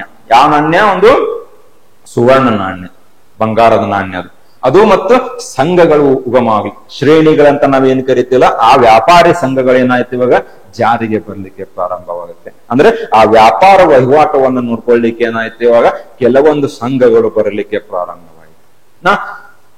ಯಾವುದು, ವ್ಯಾಪಾರ ಇಲ್ಲದೆ ಇರುವಂತಹ ಒಂದು ಋಗ್ವೇದದಿಂದ ವ್ಯಾಪಾರ ಏನಾಯ್ತು, ಈಗ ಪ್ರಮುಖವಾದಂತಹ ಆರ್ಥಿಕ ಚಟುವಟಿಕೆ ಎಲ್ಲಾಗುತ್ತೆ, ಉತ್ತರ ವೇದಿಕ ಕಾಲಘಟ್ಟದಲ್ಲಿ. ಕರಕುಶಲ ಮತ್ತು ಉದ್ಯೋಗ. ಕರಕುಶಲತೆ ಏನಾಗಿತ್ತು, ಸರಳವಾಗಿತ್ತು. ವೃತ್ತಿ ಉದ್ಯೋಗ ಏನಾಗಿತ್ತು, ಅನುವಂಶಿಕವಾಗಿರ್ಲಿಲ್ಲ. ನಾನು ನಿಮ್ಗೆ ಆವಾಗಲೇ ಹೇಳಿದೆ ಏನಂತ, ತಂದೆ ಏನಿದಾರೆ ಇವಾಗ ಕ್ಷತ್ರಿಯ ಏನಿದೆ, ಮಗ ಏನಾದ ಟೀಚರ್ ಆದ.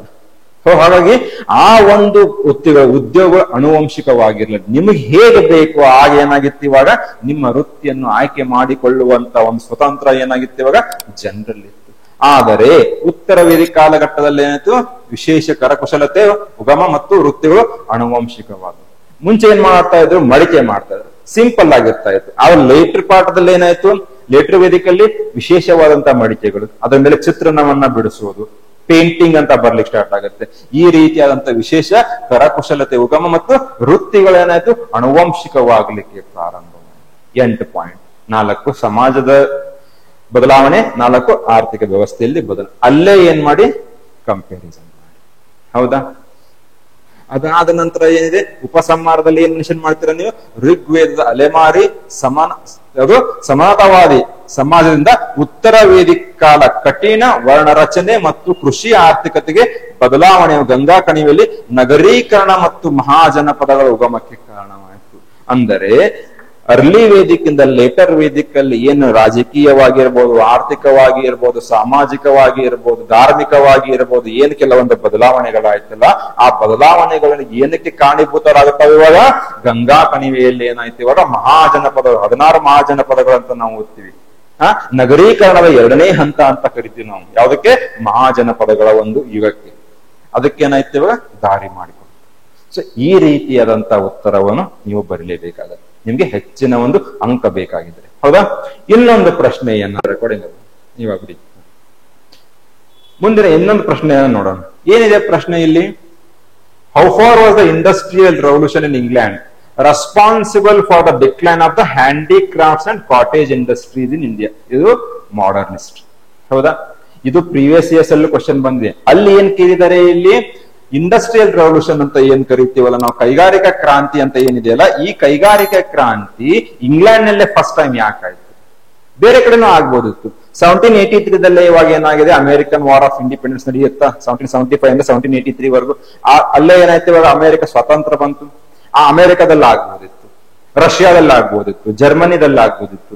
ಆದ್ರೆ ಇಂಗ್ಲೆಂಡ್ ಅಲ್ಲೇ ಏನಾಯ್ತು, ಮೊದಲ ಒಂದು ಕೈಗಾರಿಕಾ ಕ್ರಾಂತಿ ಏನಕ್ಕೆ ಆಯಿತು ಅಂತೇನು ಪ್ರಶ್ನೆಯನ್ನ ಕೇಳಿದ್ದಾರೆ. ಸೊ ಇಲ್ಲಿ ಏನ್ ಕೇಳ್ತಾ ಇದ್ದಾರೆ? ಹೌ ಫಾರ್ ಭಾರತದಲ್ಲಿ ಕರಕುಶಲ ಮತ್ತು ಗುಡಿ ಕೈಗಾರಿಕೆಗಳ ಅವನತಿಗೆ ಇಂಗ್ಲೆಂಡ್ ನಲ್ಲಿನ ಕೈಗಾರಿಕಾ ಕ್ರಾಂತಿ ಎಷ್ಟರ ಮಟ್ಟಿಗೆ ಕಾರಣವಾಯಿತು? 250 ಪದಗಳಲ್ಲಿ ಏನ್ ಮಾಡಿ ನೀವು ವಿವರಿಸಿ ಅಂತ ಹೇಳಿದ್ದಾರೆ. ಒಪಿನಿಯನ್ ಕೇಳ್ತಾ ಇದ್ದಾರೆ ನೀವು. How far was the industrial revolution in England. So ಇಲ್ಲಿ ಕೆಲವೊಂದ್ ಕಡೆನೂ ಕೇಳ್ತಾರೆ ಡು ಯು ಥಿಂಕ್ ಅಂತ ಹೇಳ್ಬಿಟ್ಟು, ನಿಮ್ಮ ಅಭಿಪ್ರಾಯ ಏನಂತ ಕೇಳ್ತಾರೆ. ಅವಾಗ yes I agree, no I don't agree, ಈ ರೀತಿಯಾಗಿ ಆನ್ಸರ್ ಮಾಡ್ಬೇಡಿ. ಎಸ್ ಅಂದ್ರೆ ನಿಮ್ಗೆ ಆನ್ಸರೇ ಮುಗಿದೋಗ್ಬಿಡುತ್ತೆ. ಅವಾಗ ನೀವೇನ್ ಮಾಡ್ಬೇಕು? ಎಲ್ಲಾ ರೀತಿಯಾದಂತಂದ್ರೆ 2 ರೀತಿದು. ಉದಾಹರಣೆಗೆ ತಗೊಳ್ಳಿ, ಮೊಘಲ್ ಸಾಮ್ರಾಜ್ಯದ ಪತನ ಆಗತ್ತೆ. ಯಾರು? ಔರಂಗಜೇಬ್ ತೀರಿ ಹೋದ ನಂತರ ಏನಾಗುತ್ತೆ? ಇವಾಗ ಮೊಘಲ್ ಸಾಮ್ರಾಜ್ಯದ ಅವನತಿ ಏನಾಯ್ತು? ಪ್ರಾರಂಭವಾಯಿತು. UPSC ಮೇನ್ಸ್ ಅಲ್ಲೇ ಕೇಳಿದರೆ do you think that Aurangzeb is the sole responsible for the decline of the Mughal empire? ನಿಮ್ಮ ಅಭಿಪ್ರಾಯವೇನು? ಅಂದ್ರೆ ಮೊಘಲ್ ಸಾಮ್ರಾಜ್ಯ ಪತನವಾಗಲಿಕ್ಕೆ ಔರಂಗಜೇಬ್ ಮಾತ್ರ ಕಾರಣನ? ಅವನ ಏಕೈಕ ಕಾರಣ ಅಂತ ಹೇಳಿದ ಅವನ ನೀತಿಗಳು ಇಲ್ಲ. ಮೊಘಲ್ ಸಾಮ್ರಾಜ್ಯ ಪತನವಾಗಲಿಕ್ಕೆ ಹಲವಾರು ಕಾರಣಗಳಿದೆ. ಅದರಲ್ಲಿ ಒಂದು ಯಾವುದು? ಔರಂಗಜೇಬನ ಒಂದು ನೀತಿಗಳು. ಹೌದಾ? ಎರಡನ್ನೂ ಹೇಳ್ಬೇಕು ನೀವು. ಎಲ್ಲಾ ಕಾರಣಗಳನ್ನ ಕೊಟ್ಟು ಉಪಸಂಹಾರದಲ್ಲಿ ನಿಮ್ಮ ಒಪಿನಿಯನ್ ಹೇಳ್ಬೇಕು. ಇಲ್ಲಿ ಕೂಡ ಅವ್ರು ಏನ್ ಮಾಡ್ತಾ ಇದಾರೆ? ನಿಮ್ಮ ಒಪಿನಿಯನ್ ಕೇಳ್ತಾ ಇದ್ದಾರೆ. ಎಷ್ಟರ ಮಟ್ಟಿಗೆ ಕಾರಣ? ಸೊ ಉತ್ತರದ ವಿಧಾನ ಏನಿರಬೇಕು? ಇಂಗ್ಲೆಂಡ್ ನಲ್ಲಿ ನಡೆದ ಕೈಗಾರಿಕಾ ಕ್ರಾಂತಿ, ಇಂಗ್ಲೆಂಡ್ ನಲ್ಲಿ ನಡೆದ ಕೈಗಾರಿಕಾ ಕ್ರಾಂತಿಯು ಸಂಕ್ಷಿಪ್ತ ವಿವರಣೆ ನೀಡೋಕ ಮೂಲಕ ನಿಮ್ಮ ಉತ್ತರವನ್ನ ಪ್ರಾರಂಭಿಸಿ. ಪೀಠಿಕೆಯಲ್ಲಿ ಏನ್ ಮಾಡಿ ಇವಾಗ ಕೈಗಾರಿಕಾ ಕ್ರಾಂತಿಯನ್ನು, ಅದು ಇಂಗ್ಲೆಂಡ್ ನಲ್ಲಿ ಜರುಗಿತ್ತಲ್ಲ, ಅದರ ಬಗ್ಗೆ ಏನ್ ಮಾಡಿ ಒಂದು ಸಂಕ್ಷಿಪ್ತವಾಗಿ ಉಲ್ಲೇಖಿಸಿ. ಭಾರತದಲ್ಲಿ ಕರಕುಶಲ ಮತ್ತು ಗುಡಿ ಕೈಗಾರಿಕಾ ಅವನತಿಗೆ ಇಂಗ್ಲೆಂಡ್ ನಲ್ಲಿ ಕೈಗಾರಿಕಾ ಕ್ರಾಂತಿ ಹೇಗೆ ಕಾರಣವಾಯಿತು ಎಂಬುದನ್ನು ತಿಳಿಸಿ. ಇವಾಗ ಅಲ್ಲೇನಾಯ್ತು? ಇವಾಗ ಕೈಗಾರಿಕಾ ಕ್ರಾಂತಿ ಆಗ್ತಾ ಇದೆ, ನಡೀತು, ಅವ್ರು ಡೆವಲಪರ್ ಆದ್ರು. ಅದಾದ್ಮೇಲೆ ಇಲ್ಲಿನ ಒಂದು ಹ್ಯಾಂಡಿಕ್ರಾಫ್ಟ್ಸ್ ಮತ್ತೆ ಕಾಟೇಜ್ ಇಂಡಸ್ಟ್ರೀಸ್ ಮೇಲೆ ಯಾವ ರೀತಿಯಾದಂತಹ ನೆಗೆಟಿವ್ ಇಂಪ್ಯಾಕ್ಟ್ ಆಯ್ತು? ಸಿಸ್ಟಮ್ಯಾಟಿಕಲಿ ಏನಾಯ್ತು? ಇಂಡಿಯಾಸ್ದು ಹ್ಯಾಂಡಿಕ್ರಾಫ್ಟ್ ಮತ್ತೆ ಕಾಟನ್ ಇಂಡಸ್ಟ್ರಿ ಏನಾಯ್ತು? ಡೆಸ್ಟ್ರಾಯ್ ಆಗ್ತಾ ಬಂತು. ಹೌದಾ? ಹೇಗೆ ಆಯ್ತು ಅನ್ನೋದ್ರ ಬಗ್ಗೆ ಏನ್ ಮಾಡಿ ಚರ್ಚಿಸಿ. ನಿಮ್ಮ ವಾದಗಳನ್ನು ಸಂಕ್ಷಿಪ್ತಗೊಳಿಸುವ ಮೂಲಕ ನಿಮ್ಮ ಉತ್ತರವನ್ನ ಏನ್ ಮಾಡಿ ಇವಾಗ ಕೊನೆಗೊಳಿಸಿ.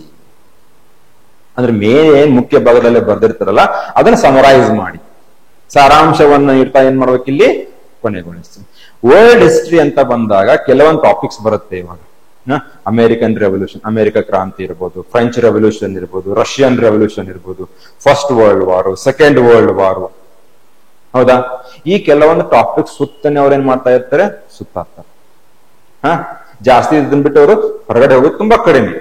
ಸೊ ಜಾಸ್ತಿ ಏನ್ ಮಾಡಿ ಎಲ್ಲಿ ರೈಸ್ ಆಗುತ್ತಲ್ಲ ಅಲ್ಲಿ ಏನ್ ಮಾಡಿ ನೀವು ಗಮನವನ್ನು. ಸೊ ಇಲ್ಲಿ ಪೀಠಿಕೆಯಲ್ಲಿ ಹಾಗಿದ್ರೆ ಏನಿರ್ಬೇಕು? ಹ್ಮ್ 18ನೇ ಶತಮಾನದ ಉತ್ತರಾರ್ಧದಲ್ಲಿ ಇಂದ later half of the 18th century Britain ನಲ್ಲಿ ಪ್ರಾರಂಭವಾದ ಕೈಗಾರಿಕಾ ಕ್ರಾಂತಿ ತ್ವರಿತ ಕೈಗಾರೀಕರಣದ ಅವಧಿಯಾಗಿತ್ತು. ಇಮಿಡಿಯೇಟ್ಲಿ ಅಂದ್ರೆ ಗ್ರಾಜುಯಲಿ ಡೆವಲಪ್ ಆಗೋದಿಲ್ಲ. ಓವರ್ ನೈಟ್ ಅವ್ರು ಏನ್ ಮಾಡ್ಬಿಡ್ತಾರೆ, ಇವಾಗ ಆಗಿದ್ದಕ್ಕೆ ಏನಾಯ್ತು, ಸ್ವಲ್ಪ ದಿವಸದಲ್ಲಿ ಏನಾಗುತ್ತೆ, ತ್ವರಿತವಾಗಿ ಕೈಗಾರೀಕರಣ ಆಗ್ಲಿಕ್ಕೆ ಪ್ರಾರಂಭವಾಯಿತು.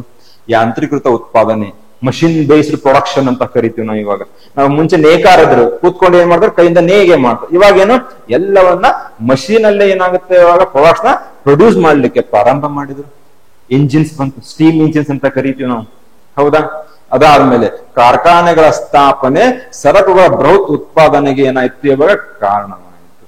ಮುಂಚೆ ನಾನು ಏನು ಹೇಳಿದೆ, ಹಿಂದಿನ ಸಂಚಿಕೆಯಲ್ಲೂ ಕೂಡ ಹೇಳಿದ್ದೆ, ಒಬ್ಬ ನೇಕಾರ ಒಂದು ದಿವಸದಲ್ಲಿ 10 ಸೀರೆ ನೇಯ್ಗೆ ಮಾಡಿದ್ರೆ, ಇವಾಗ ಮಷೀನ್ಗಳ ಮೂಲಕ ಅವ್ರು ಏನ್ ಮಾಡಿದ್ರು, 1000 ಸೀರೆಗಳನ್ನ ಏನ್ ಮಾಡ್ತಾರೆ, ಇವಾಗ ಉತ್ಪಾದನೆ ಮಾಡ್ಲಿಕ್ಕೆ ಪ್ರಾರಂಭ ಮಾಡಿದ್ರು, ಹೌದಾ. ಆ ಉತ್ಪಾದನೆ ಮಾಡಿದಂತ ಸೀರೆಗಳನ್ನ ಏನ್ ಮಾಡಿದ್ರು, ಇವಾಗ ಅವ್ರಿಗೆ ಆಲ್ರೆಡಿ ಇವಾಗ ಇಂಡಿಯಾ ಏನಿದೆ, ಅವರೊಂದು ಕಾಲೋನಿ ಇದೆ, ಅಲ್ಲಿ ತಂದ್ಬಿಟ್ಟು ಅವ್ರಿಗೇನು ಮಾರಾಟ ಮಾಡ್ಲಿಕ್ಕೆ ಕೂಡ ಅವ್ರಿಗೆ ಏನಾಯ್ತು, ಮಾರ್ಕೆಟ್ ಆಲ್ರೆಡಿ ತಗೊಂಡ್ ಬಂದ್ರು, ಇಲ್ಲಿ ಡಂಪ್ ಮಾಡಿದ್ರು, ಮಾರಾಟ ಮಾಡಿದ್ರು. ಸೊ ಹೀಗಾಗಿ ಏನಾಗ್ತಾ ಇದೆ ಇಲ್ಲಿ, ಆ ಒಂದು ಕರಕುಶಲ ಮತ್ತು ಗುಡಿ ಕೈಗಾರಿಕೆಗಳು ಏನಾಗ್ತದೆ, ಅವನತಿ ಆಗ್ಲಿಕ್ಕೆ ಪ್ರಾರಂಭವಾಯಿತು, ಹೌದಾ. ಆಮೇಲೆ ಏನಿದೆ, ಬ್ರಿಟಿಷ್ ವಸಾಹತುಗಳು ಅಂದ್ರೆ ಆ ಕೊಲೊನೀಸ್ ಅಂತ ನಾವೇನ್ ಕರೀತೀವಲ್ಲ, ಹತ್ತಿ, ಇಂಡಿಗೋ ಇತ್ಯಾದಿಗಳ ಸಂಪನ್ಮೂಲಗಳ ಭಂಡಾರವಾಗಿತ್ತು. ಭಾರತ ಏನಿತ್ತು, ಬ್ರಿಟಿಷರಿಗೆ ಒಂದು ಕಾಮಧೇನು, ಖನಿಜ ಮೈನ್ ತರ ಅವರಿಗೆ. ಯಾವುದು, ಕಮರ್ಷಿಯಲ್ ಪ್ರಾಡಕ್ಟ್ಸ್ ಅಂದ್ರೆ ಕಮರ್ಷಿಯಲ್ ಕ್ರಾಪ್ಸ್ ಅಂತ ನಾವ್ ಏನ್ ಕರಿತೀವಲ್ಲ, ಅದಕ್ಕೆ ಏನಾಗಿತ್ತು, ಅವ್ರಿಗೆ ಒಂದು ರಿಸರ್ವ್ ಪೂಲ್ ತರ ಅಂತ ಆಗಿತ್ತು, ಭಂಡಾರವಾಗಿತ್ತು. ಮತ್ತು ಉತ್ಪಾದಿತ ಸರಕುಗಳಿಗೆ ಮಾರುಕಟ್ಟೆಯಾಗಿ ಕಾರ್ಯನಿರ್ವಹಿಸೋದು. ಅಂದರೆ ಎಲ್ಲೆಲ್ಲಿ ಇವಾಗ ಅವ್ರು ತಮ್ಮದಾದಂತಹ ಒಂದು ಕೊಲೊನೀಸ್ ನ ಎಸ್ಟಾಬ್ಲಿಷ್ ಮಾಡಿದ್ರಲ್ಲ, ಅಲ್ಲಿಂದ ಏನ್ ಮಾಡ್ತಾ ಇದ್ರು, ರಾ ಮಟೀರಿಯಲ್ಸ್ ನ ಚೀಪ್ ಆಗಿ ಕಲೆಕ್ಟ್ ಮಾಡೋದು, ಇಂಗ್ಲೆಂಡ್ಗೆ ಅದನ್ನ ಸಾಗಣೆ ಮಾಡೋದು, ಅಲ್ಲಿ ಏನ್ ಮಾಡೋದು, ಮಷಿನ್ ಬೇಸ್ಡ್ ಪ್ರೊಡಕ್ಷನ್ ಮಾಡ್ಬಿಟ್ಟು ಆ ಮ್ಯಾನುಫ್ಯಾಕ್ಚರ್ ಗೂಡ್ಸ್ ತಗೊಂಡ್ಬಂದು ಏನ್ ಮಾಡ್ತಾ ಇದ್ರು, ಅದೇ ಸೇಮ್ ಕೊಲೊನೀಸ್ ಅಲ್ಲೇ ಮಾರಾಟ ಮಾಡೋದು, ಅದು ಏನು ಹೈಯರ್ ಪ್ರೈಸ್ಗೆ. ಸೊ ಹಾಗಾಗಿ ಆ ಕೊಲೊನೀಸ್ ಏನಾಗಿತ್ತು, ಅವ್ರಿಗೆ ರಾ ಮಟೀರಿಯಲ್ ಕೂಡ ಸಿಗ್ತಾ ಇತ್ತು, ಅದ್ರ ಜೊತೆಗೆ ಚೀಪ್ ಲೇಬರ್ ಸಿಗ್ತಾ ಇತ್ತು. ಅದಾದ್ಮೇಲೆ ಮಾರ್ಕೆಟ್ ಕೂಡ ಎಸ್ಟಾಬ್ಲಿಷ್ ಆಗಿತ್ತು. ಸೊ ಹೀಗಾಗಿ ಏನಾಯ್ತು, ನಮ್ಮ ಒಂದು ಇಂಡಸ್ಟ್ರಿನ ಏನ್ ಮಾಡಿದ್ರು, ಸಿಸ್ಟಮ್ಯಾಟಿಕಲಿ ಅವ್ರು ಏನ್ ಮಾಡಿದ್ರು, ಡೆಸ್ಟ್ರಾಯ್ ಮಾಡ್ತಾರೆ, ಹೌದಾ. ಮುಖ್ಯವಾಗಿ ಏನಿರ್ಬೇಕು ಇಲ್ಲಿ, ಕೈಗಾರಿಕಾ ಕ್ರಾಂತಿ ಮತ್ತು ಕರಕುಶಲ ಗುಡಿ ಕೈಗಾರಿಕೆಗಳ ಅವನತಿ. ಅಂದ್ರೆ ಕೈಗಾರಿಕಾ ಕ್ರಾಂತಿ ಆಗಿದ್ದಕ್ಕೆ ನಮ್ಮ ಒಂದು ಹ್ಯಾಂಡಿಕ್ರಾಫ್ಟ್ ಮತ್ತೆ ನಮ್ಮ ಒಂದು ಕಾಟೇಜ್ ಇಂಡಸ್ಟ್ರಿ ಏನಕ್ಕೆ